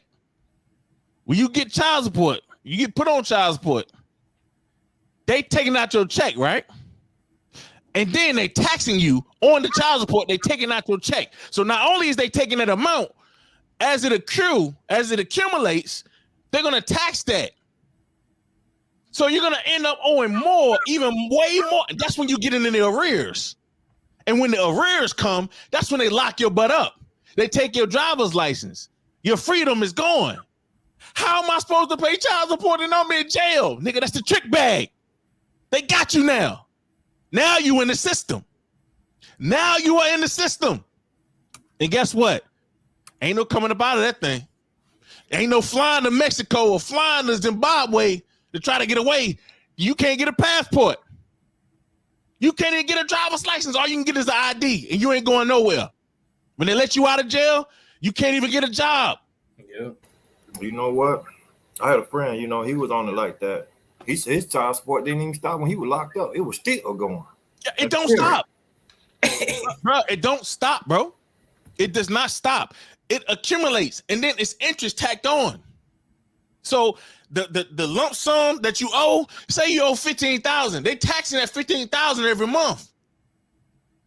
So when you look at somebody and say, "Oh, you don't pay child support," it's a trick bag. It's not even that they don't want to pay. They probably can't no more. I think my cousin I got a cousin, he got 11 kids or 12, something like that. He been on the run since I can remember. Hey, I think he owe like $1 million. He been on the run since I can remember. Okay, it's crazy, but that's the trick. So that whoredom leads to that, and now you stuck in this cycle that you can't get out of.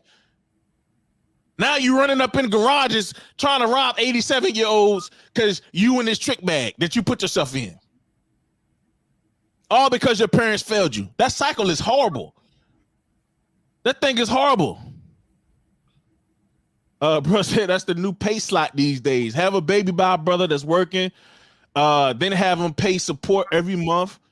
Then have another. So said want to create bulls and don't know how to pay them. If they get any assistance, they automatically get put on child support. That's the key right there.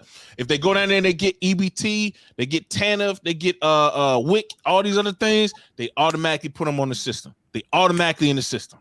They come to get you. You're gonna be working at food line pushing carts, and you're gonna be thinking you're gonna get fly the next man. I'm gonna get fly, man. I'm gonna go get these Jordans, man. And your dad you owe negative $300 because they done took child. So you owe for the next check. Damn. And then when you pay the regular amount, guess what's gonna happen? You still in the hole. You still in the hole. And by the time your whole span of paying child support, you probably will pay like $100,000 for the life of the child. $100,000 at least. Now, what could you have done with that $100,000, young man? Had you kept your thing in your pants?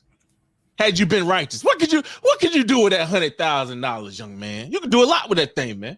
You can help your nation out with that thing, man. Okay. Bro says cycle continues, no dad in the house and animosity towards the woman. Yep. Because you went for 18 to 26 in Florida. That's crazy. In Virginia, that Commonwealth state, you went into 18, man. You know what I'm saying? Until they go to college, you win it. You win it. In some states, you got to continue to pay. If they go to college, you still got to continue to pay while they're in college. They grown as hell. You got to pay while they're in college. The only thing to stop it is if they have a child. Okay. And then they're in that system. So instead of them paying, instead of child support coming to them, now they got to pay. Y'all see how that thing work, man? It's crazy. Sis said the mother can write in to forgive the back pay, but most won't. Yeah, they want that. They want that money. They want that. They want that Skrilla. They ain't writing in for nothing. They ain't writing in for nothing. Most of the women, the brothers that did them wrong, they bitter. They're like, I ain't writing off nothing. Heck no. Okay. Bro said, shit, I'm still waiting on child support. Still haven't got one damn dime. That's crazy. Hey, if you was a woman, you would have got it. If you were the woman, you would have got it. Okay. If you were the woman, you would have got it. I guarantee you. They go through leaps, bounds, and certain measures to make sure that the woman get that child support, bro. She gonna get something. She's gonna get something. Okay. Finish that. Where we at? Proverbs 17:6. Children are the crown of old men, and the glory of children are their fathers. So the glory of children are their fathers, and the crown of old men is children's children, grandchildren. They ain't supposed to be young scrap with being called Papa. 30, you 35, you ain't even 40 yet, about to be called granddaddy, grandpappy. That thing right there, man, is sheesh. That's crazy. He said only way he can get it is she dead. So as we begin to understand and identify the problems that we have in our society, we gotta show our young men, man. We got, especially I'm talking about the young men so specifically because they're the next group or next ring of leaders. Leaders, yeah. Right? We got to show them, listen, why are you worried about this when you're supposed to be worried about laboring? How could you, listen, if you had time, if you got time or you got idle time to think about you want to go rob a store, you making an intricate plot to rob a 7-Eleven, that means you ain't been held to labor. You left to your own devices. You just left to be what you want to be or do what you want to do. I'm telling you, you brothers and you sisters out there with children, man, if you leave them to their own devices or you allow them to do whatever they want to do, that whatever they become, that's on you. And you can't be mad at anything that they become. If it's outside of your power, that's something different. But if it's within your power, if they become something other than what you expect them to become, that's on you. That's your fault. You got to teach them labor. Give me Sirach 7:15. Sirach chapter 7, verse 15. Mm-hmm. Hate not laborious work. Laborious work. Laborious. What does that mean?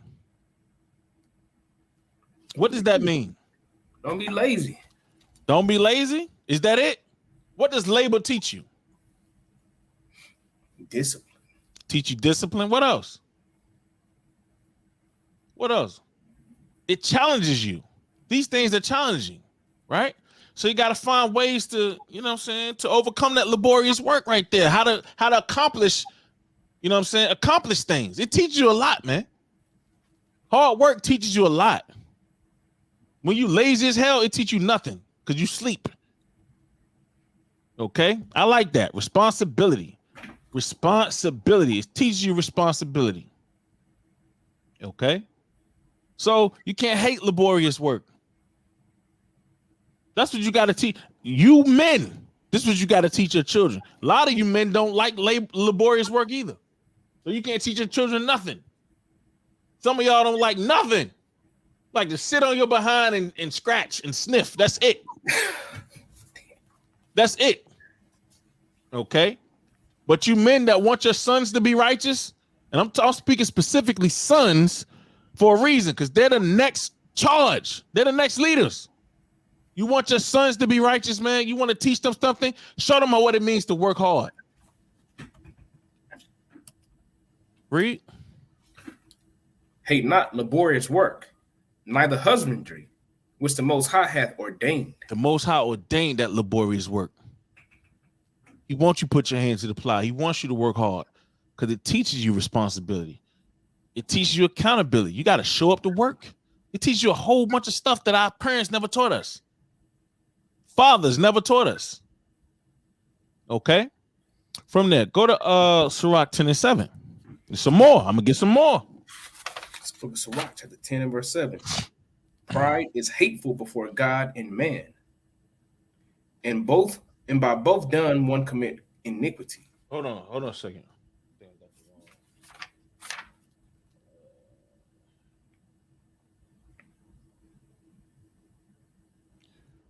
Hatred. Jump to Sirach 30 and 1. This is the book of Sirach, chapter 30 and verse 1. He that loveth his son causes him oft to feel the rod. So what does that mean? What does that mean, Brother Uzziah?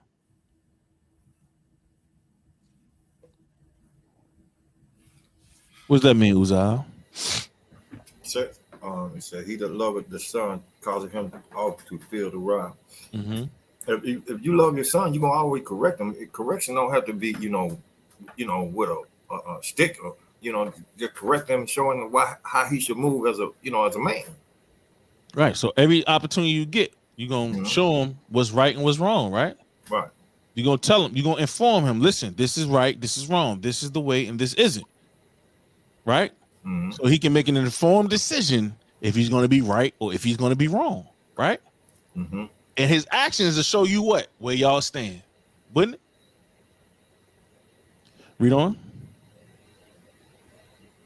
He that loveth his son causes him oft to feel the rod, that he may have joy of him in the end. So the key of you correcting your child is that you may have joy of them when you about to die, man. When you leave this earth, you know you good. You know your children are going to be taken care of. You know they're straight. Their mindset is where it needs to be. They're focused on the kingdom of God and righteousness. Come on. Verse 2. He that chasteneth his son shall have joy in him. Shall have what? Shall have joy in him. So the son ain't going to be doing things to bring forth pain, bring forth struggle, bring forth strife, bring forth anything adverse. You're going to have joy in him. Come on. And shall rejoice of him among his acquaintance. And you'll be able to brag about him. Yeah, my son, man, this brother is a righteous brother right here, man. He cared for his people more than he cared for himself. You know, this brother, he didn't did this, and this. Man, my son is righteous. Come on. Verse 3. He that teaches his son grieveth the enemy. So when you teach your son, the enemy's upset. When you teach your children the commandments, when you don't allow them to be passed through the school to prison pipeline, spending all their waking hours being taught by people other than yourselves, you grieve the enemy. You grieve the enemy. I don't give a damn how hard or how much I have to work outside this house. My children are not going to public school or private school. Okay? And by the time they make it to college, guess what? Their minds will be prepared. They'll be good. They'll know how to navigate at that point. Read. He that teaches his son grieveth the enemy, and before his friends he shall rejoice of him. Mm-hmm. Though his father die, yet he is as though he were not dead. So if his father dies, he's gonna be just, man, you just like your dad, man. You righteous, just like your father, bro. Man, you love your people just like he did. You keep the commandments just like he did. You correct the people just like he. Oh man, all praises. Although the people may miss your father, he's still here. Come on. For he hath left one behind him that is like himself. While he lived, he saw and rejoiced in him. And when he died, he was not sorrowful. Think about that, man. You on your deathbed and you know your son is a homosexual. Think about that. You on your deathbed and you looking at your gay son. You looking at your son, he got a wig on, he got a dress on in your hospital room. You can't even tell the nigga get out, man. You on your deathbed.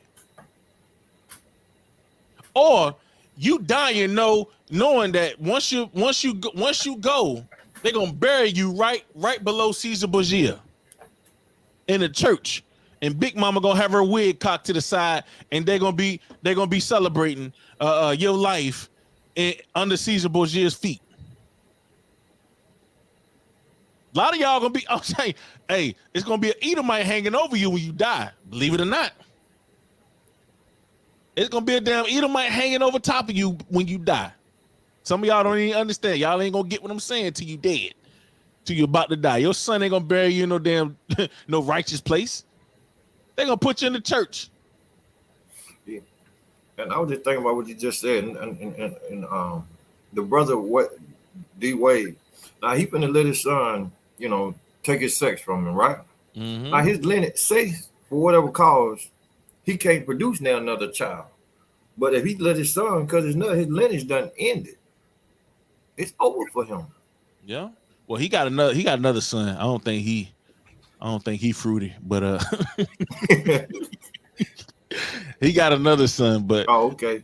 It would have to pain you if it say that was his only son.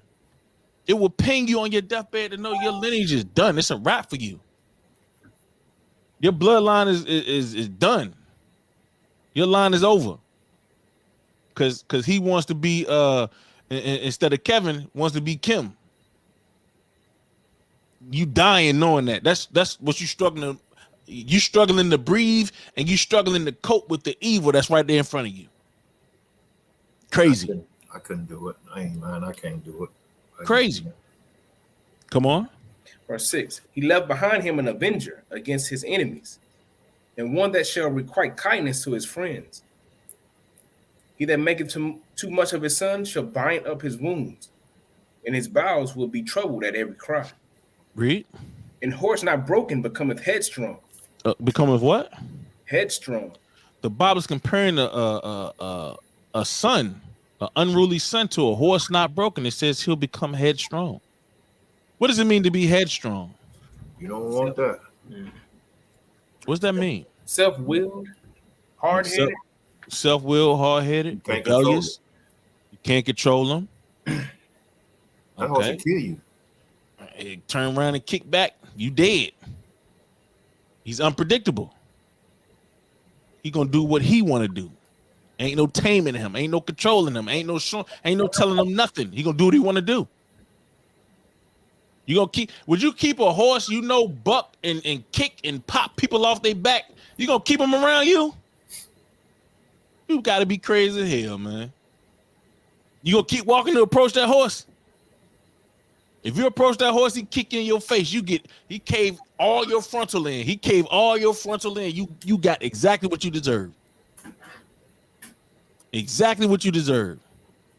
Oh, he ain't got to turn around. He'll come and get you. If you ain't, I'm from Mississippi, and not in the court, because I can always climb Mississippi. But if you don't do something other with that horse, he won't even let you come in the field where he at. He'll spot you and come to you, and you ain't coming in there. So if you don't put that into your child and your son come up like that brother kill you. He'll kill you. Especially the day and time now. You see, look at them brothers you showed the video. Them were young cats. Right. Right. What the song say? I wake up in the morning, I got murder on my mind. That's what they wake up. That's what they wake up thinking about. Who they gonna kill? Who they gonna murder? What evil they gonna get into today? Who they gonna drill? That's what they talk about. And you know, even the squares, even the dorks want to be drillers. They want to follow what they talking about. The square, you know, they won't bust a grape in an orchard. the dorkiest square, you know what I'm saying? Nerdiest, they want to be like what they see. That's why a lot of them, man, I'm telling you, a lot of them, they be led straight to destruction, straight down that path of destruction, man. Because they trying to be what they see on TV or what they see on YouTube or what they see all these rappers and they, you know, they got all these women and all this money and all this garbage. Meanwhile, them niggas broke as a joke. I heard a producer say, yeah, man, all the money that we made, we put it on his neck so people can think that he had money so we can make more money. Them niggas broke as hell. He the showpiece, so they prop him up so people think they got it. And they ain't got nothing. Meanwhile, you out here robbing and shooting for $1,000. You think $1,000 is a lot of money? Our people crazy, man. Our people crazy. We don't. Verse 8. And horse not broken becometh headstrong, and a child left to himself will be willful. So a child left to himself, meaning he don't know a damn thing about labor. He's being left to himself. It says what? He'll be willful. He gonna do whatever he want to do. Whatever he want to do. Whatever he set his mind to do, that's what he's gonna do. Read on. Verse 9. Conquer thy child, and he shall make thee afraid. Play with your child. Coddle him. He's gonna make you afraid. That's why you don't play with your children, man. Your children gotta know, man. Hey, I take you off this thing, G. You coming me crazy. I wish every one of my sons would think that coming me crazy. That'd be the last thought. That would be the last thought. I'm trying to tell you. I don't play no games with nobody. That hand would be tingling. I slap somebody to sleep. Come on. Play with him, and he will bring thee to heaviness. Play with your children. A lot of y'all be playing with your kids, man. Sometimes you gotta. Who the hell you talking to? You gotta dust them up a little bit, because sometimes they get out of character. They think they're your friend. Who you talking to? What you got an attitude for? You better fix your damn tone. Some of y'all too friendly, man. Some of y'all nice, man. I wish I would have had y'all as a parent coming up, man. Y'all nice. Some of y'all nice as hell, man. Y'all too nice. Esau ain't gonna be nice to your son. Come here, nigga. Come here, number 572183. Get on over here. He ain't gonna be nice to you. Put your hands up. He got a gun. He got a gun. Pop, pop, pop, pop, pop. They ain't gonna be nice to you. They ain't gonna be nice to you. Read. Verse 10. Laugh not with him, lest thou have sorrow with him, and lest thou gnash thy teeth in the end. You don't want to be crying over your son dead, man. You don't want to be crying because the mother or father that had to stone their son, how you think they felt about that thing? They wanted their child to be righteous. They gonna mourn for their child. A lot of y'all gonna mourn for your children, man. They're gonna be out here in these streets, and the streets gonna be out there for them. And they ain't gonna, and what they get, I'm telling you, what they get ain't gonna be what they expected. Y'all been out in these streets. Y'all know what these streets is about. These little kids, they don't know a damn thing about the streets. All they know, and the social media today is making people antisocial. And a lot of the deaths is coming by way of somebody putting comments on a post. So when they see you in the streets, all they know is to shoot you. That's what they know about nowadays. They don't know about nothing else. Okay? Or linking up online, getting a boyfriend or a girlfriend, some nigga nonsense. That's all they know. Either violence or whoredom. That's what the society is about today. Either violence or whoredom. Y'all know I'm telling the truth. If I'm lying, put in the comments. Somebody say, hey, Kazak, you're a liar. If I'm lying, put that thing in the comments. I need to know. I need to know that what I'm saying and what I perceive is the truth. Read it. Read on. Verse 11. Give him no liberty in his youth, and wink not at his follies. It says, give him no liberty in his youth. Why would you not give him any liberty in his youth? Why? And his youth is from age born to 19. Because when he turned 20, He's a man. Okay? He's a man. So guess what? Why does it say give him no liberty in his youth? Why you think that is, Brother Derek?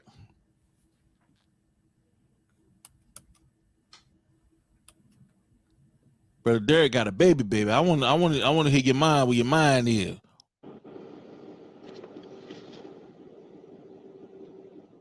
Meanwhile, giving him that freedom while he's young. It says give him no liberty in his youth. Why would you do that? Give him no liberty in his youth. Well, I wouldn't want my my son. I wouldn't want the world to get him. Being that these kids hanging out midnight, 2 in the morning. So imagine your son grow up. He come up to age. He's 12 years old. Remember, it said in the thing, the children age from age 12 to 17. Why is a 12-year-old with 17-year-olds in the street doing crazy stuff? Because their parents is giving him, them liberty to do that. They're not keeping them in the house, So they ain't holding them to labor. They ain't holding them to responsibilities. Yeah, they're not giving that correction. I couldn't even stay out. I couldn't even stay outside. Liberty is freedom to move, freedom to do things. Hell, I know which light pole my mama told me when that light come on, you get your in this house. That's what she told me. That's why I was little then.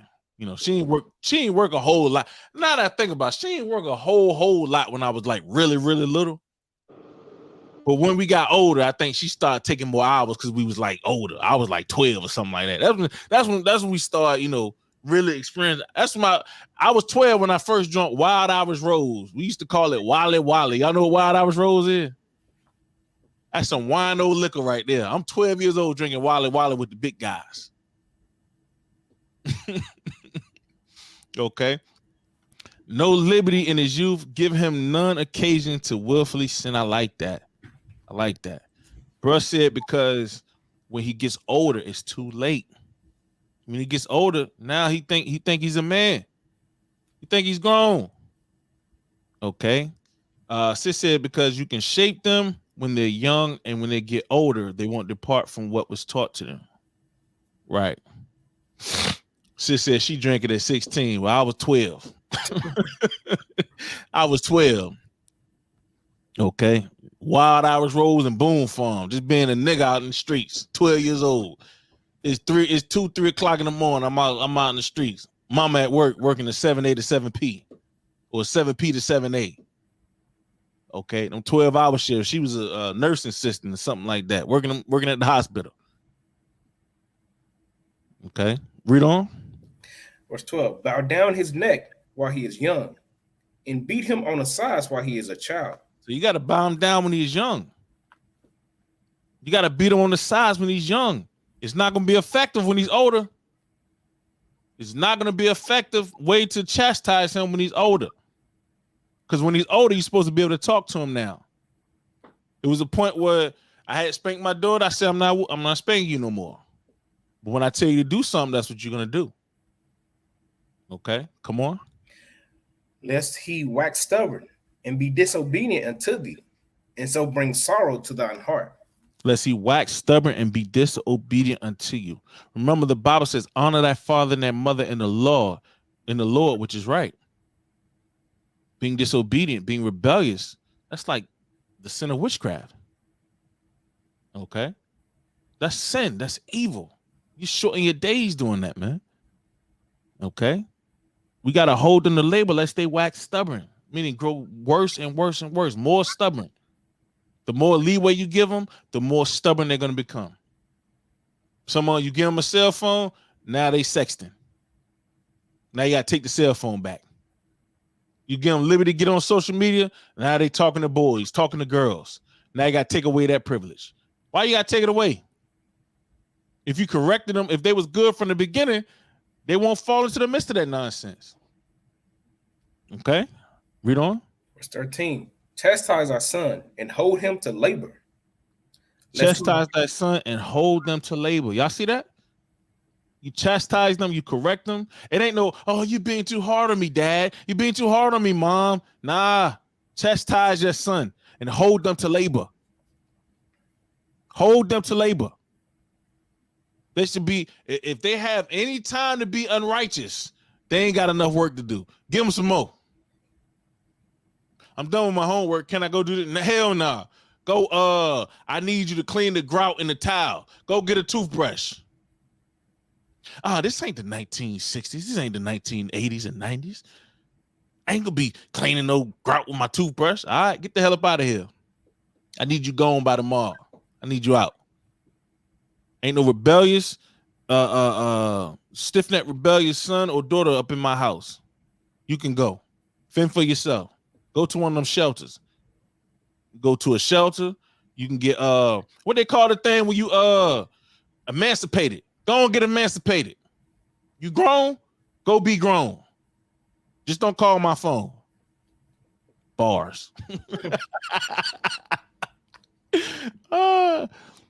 Sis said my daughter calls me a helicopter parent. You darn right, because I'm hovering everywhere. Damn right.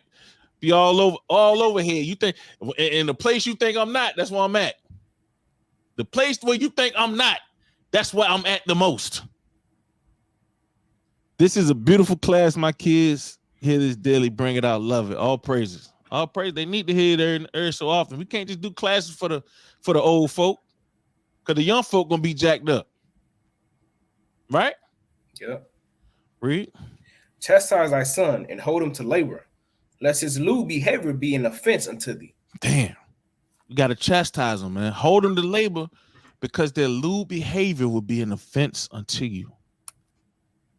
They'll be an offense unto you, man. Okay? We got to teach them, listen, you got to work hard for what you want. Use this. Use your hands, put your hands to work. You know what I'm saying? To rebuild your nation, to get some things that you want. Seek ye first the kingdom and righteousness. All them other things to be added. They got to know that. They got to get faith. They got to learn that faith coming by hearing and hearing by the word of God. That means they got to read the Bible. They got to do these things. Some of y'all let y'all kids just do whatever. They will spend more time at a movie theater than in the Bible. More time on a video game than in the Bible. And then you wonder why they crazy as hell.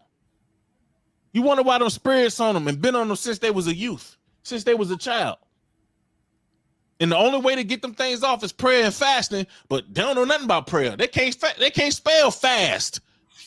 All they want is fast cash. That's all they want. They don't want no fasting. They don't want to afflict their soul. Okay? Give me Proverbs 10.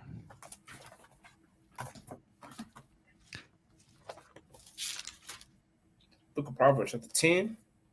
In start at verse 1. Verse 1. We gotta teach our children, man, the right and wrong ways to do things.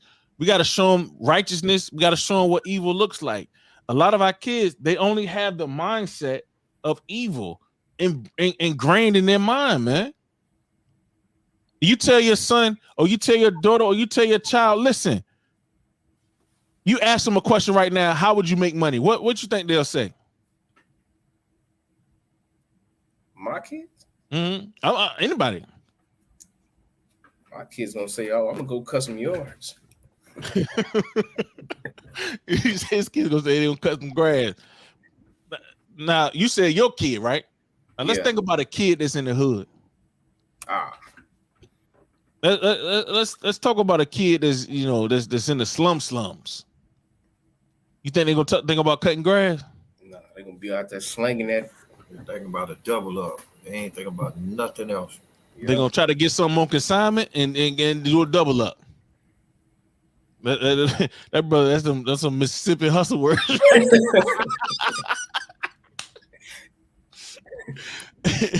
Rob, re-up, look, rob, re-up. They gonna think about selling drugs, selling weed, selling themselves. You understand? Because it's fast money. The same way our mindset as adults, we want things the fast way, they do too. That's what the society is breeding.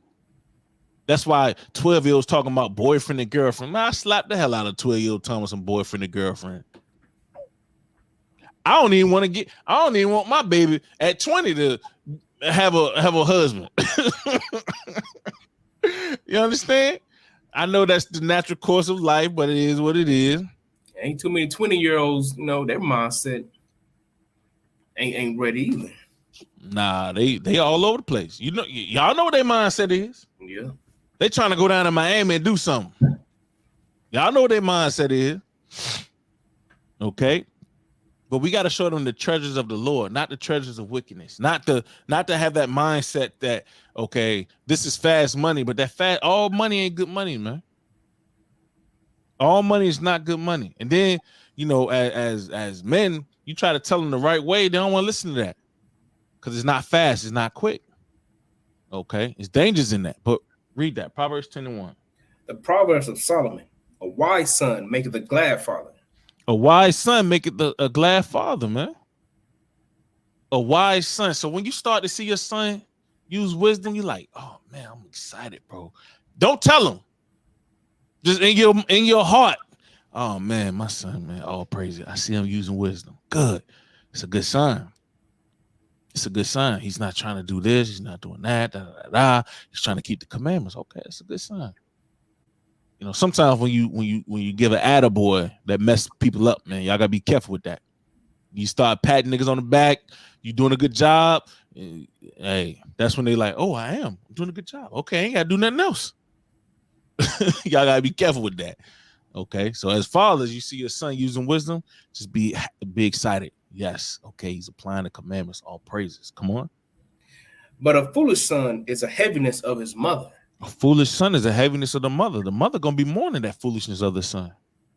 It's gonna be mourning. It's gonna be heartache, pain. It's gonna be situations where it's like, damn, I want to be excited, but I know what you're gonna go through. I know what this child's gonna go through. I know what the situation gonna entail, man. You want to be excited for situations, but it's like, damn, I can't. I know evil's gonna continue on through this or through that. Come on.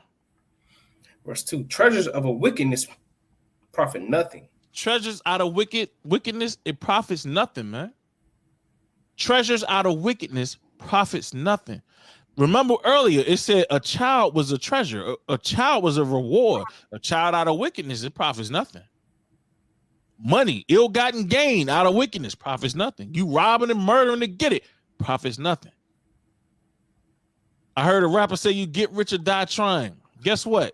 You get rich and die rich. Mm-hmm. All that's a trick bag, man. If you're not keeping the commandments of the Lord, man, everything else is a snare to entangle you in wickedness. Treasures of wickedness profit you nothing. Come on. But righteousness delivereth from death. But if you're righteous, that time when the Lord requires your breath back, your righteousness can deliver you from that thing, man. The Lord can allow you an extended period of life based upon the righteousness that you did. Now imagine if you ain't did no righteousness. Imagine you just been evil all this goddamn time. You ain't did nothing that the Lord tell you to do. When it's your time to die, he not gonna consider nothing. He just gonna kill you. You done. Out of there. You out of there. Come on. Verse 3, the Lord would not suffer the soul of the righteous to famish. So the Lord ain't gonna suffer you to starve. If you're doing the right thing, the Lord ain't gonna suffer you to fall into the hands of evil or wicked. Come on. But he casteth away the substance of the wicked. But he gonna take the substance of the wicked. A lot of brothers and sisters see the wicked, they grow as tall as trees. You think they got everything, you think their life is perfect. It's not. It's a facade. And if they do get money like that, if they do get acclaim and esteem and all this other stuff, the Lord can take that thing away as soon as they were given it. Like how Egypt was great. Because of the famine, Egypt became richer than rich. What did the Lord do? The true Egyptians ain't even sitting over there now. He took all that away. They can't even exalt themselves no more to be called a nation. They ain't exalting themselves to be called a kingdom no more. They sitting in the dust still to this day. And Ishmael and Esau, Ishmael and Amalek over there fighting over the land. And they didn't intermingle and call themselves Egyptians now. It's crazy. Come on. Verse 4. He becometh poor that dealeth with a slack hand. Now that's all I want. I just went down to 3. Go to Ephesians 4:28. It's the book of Ephesians chapter 4 and verse 28. Mm-hmm. Let him that stole steal no more. Y'all see that? If you stole, if your mindset is theft, like the brother standing inside the damn garage, if you stole, steal no more. You know, he don't understand this, right? Because he's a monster. He's been raised by a mistress woman in society. So now his only means of income is stealing from old people.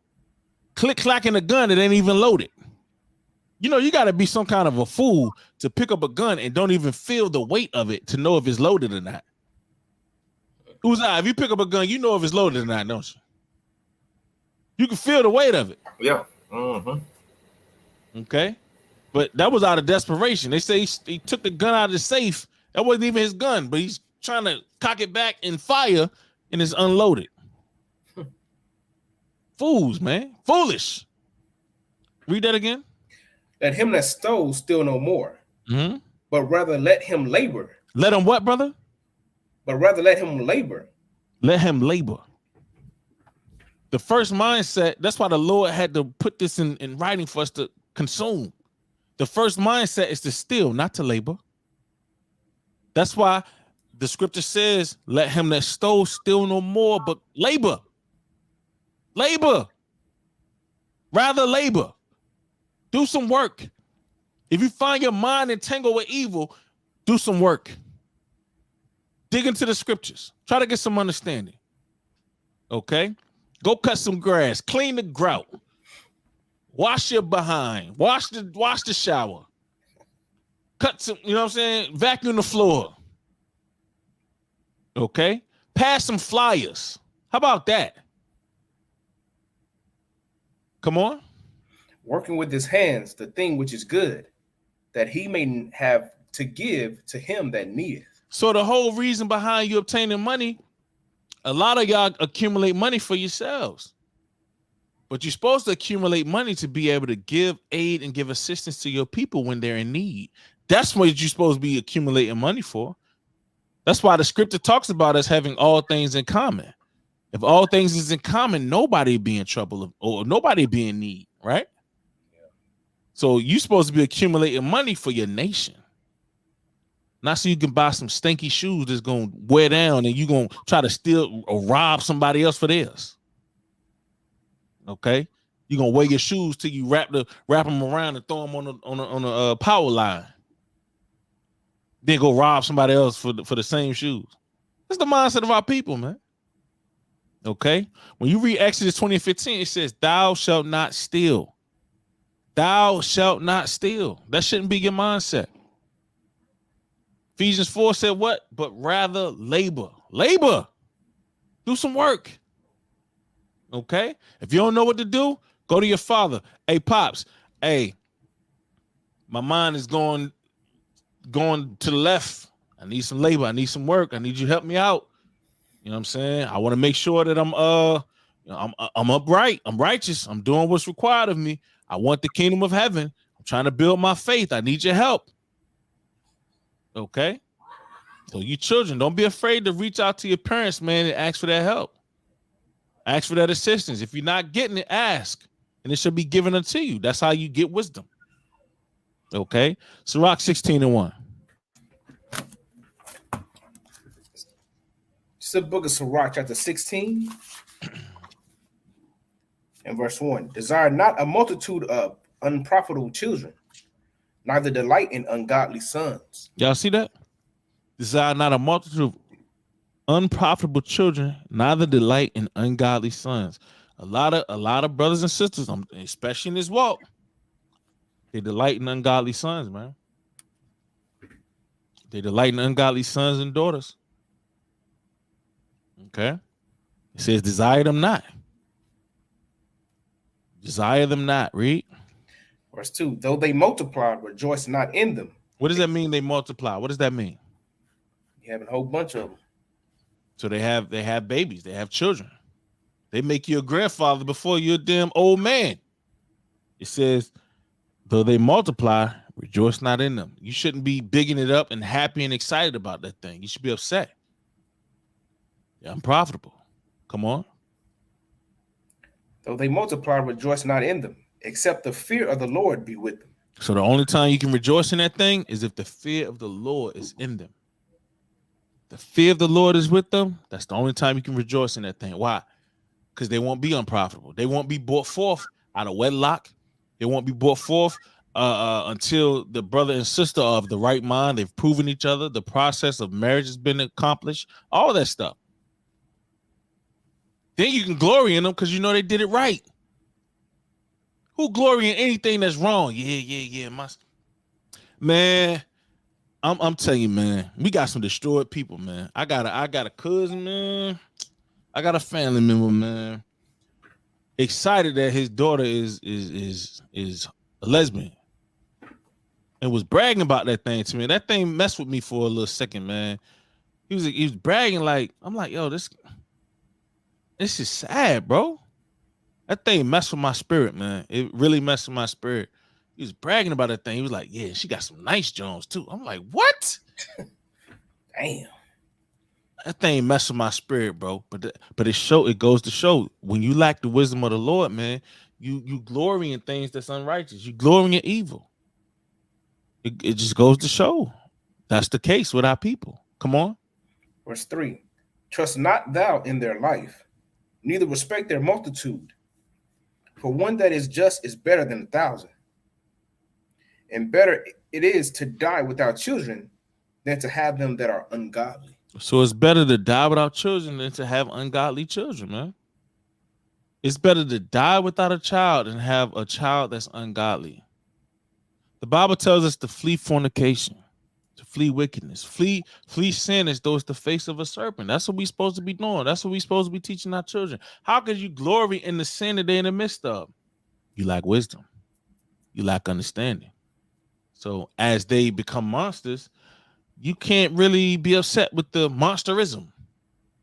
That's the word. No, I just made that up. I think I just made that up. That's not a word. I just made it up. Hold on. I'm gonna look that up real quick. Look up monsterism. Give me 1 Thessalonians 4:3. I'm gonna find out if that's a word now. Brothers and sisters online, let me know if that's a word. It's the book of 1 Thessalonians chapter 4 and verse 3.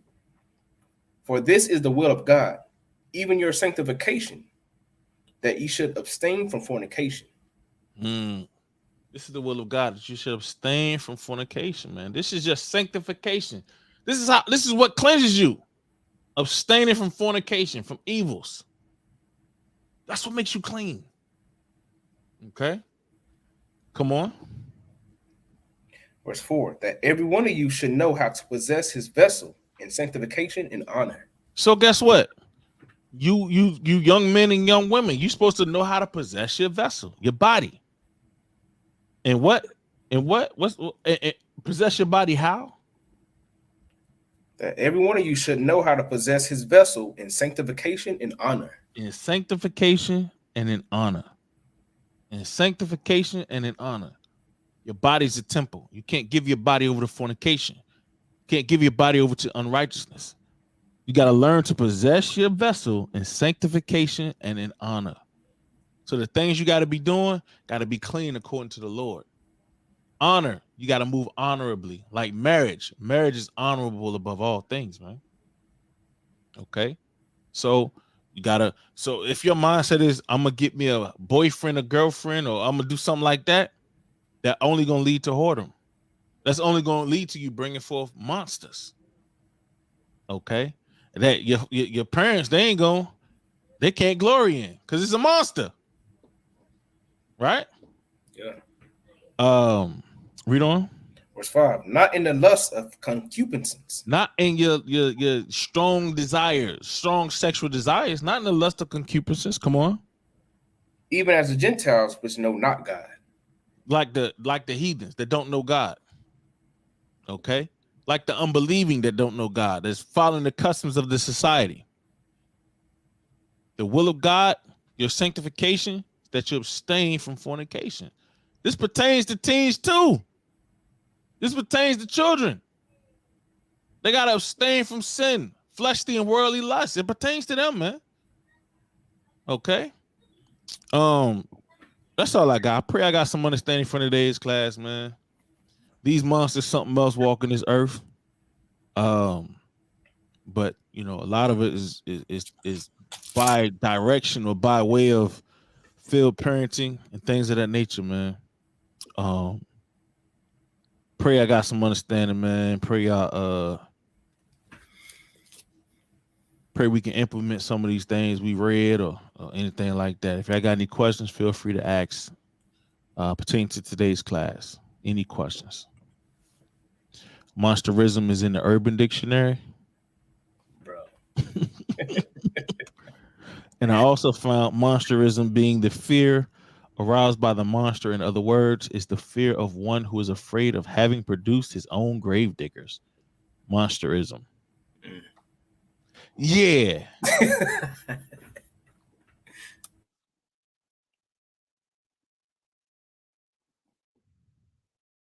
Any questions?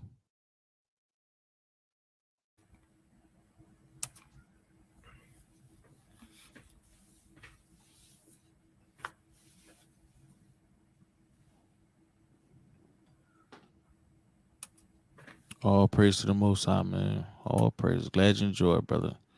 Send my love to the house of Judah, man. All praise, Sister Nadar. Glad you enjoyed.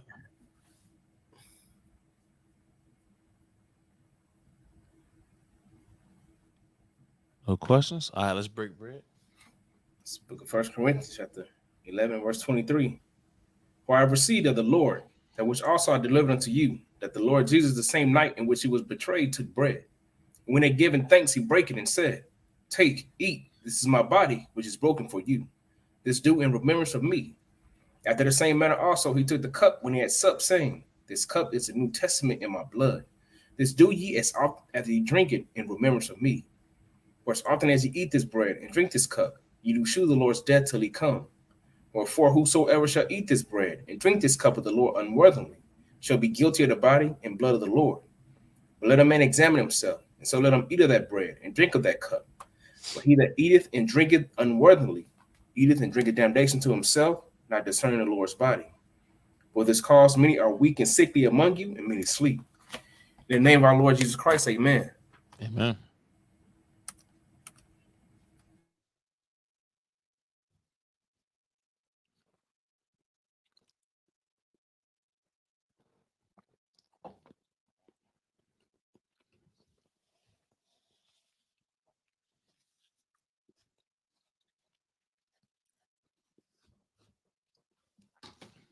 Brother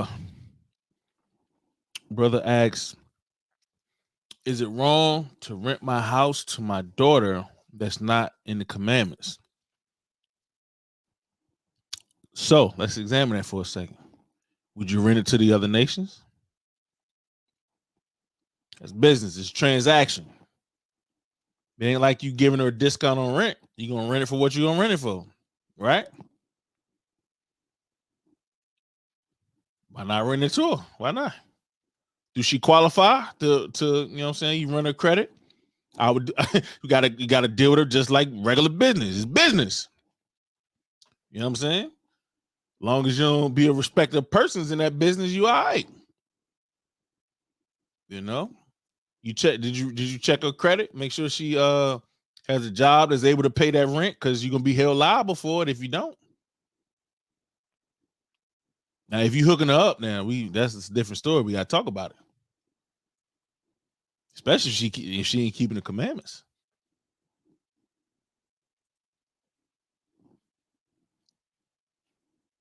You know, me personally, you know, if it's business, it's business. It ain't like you.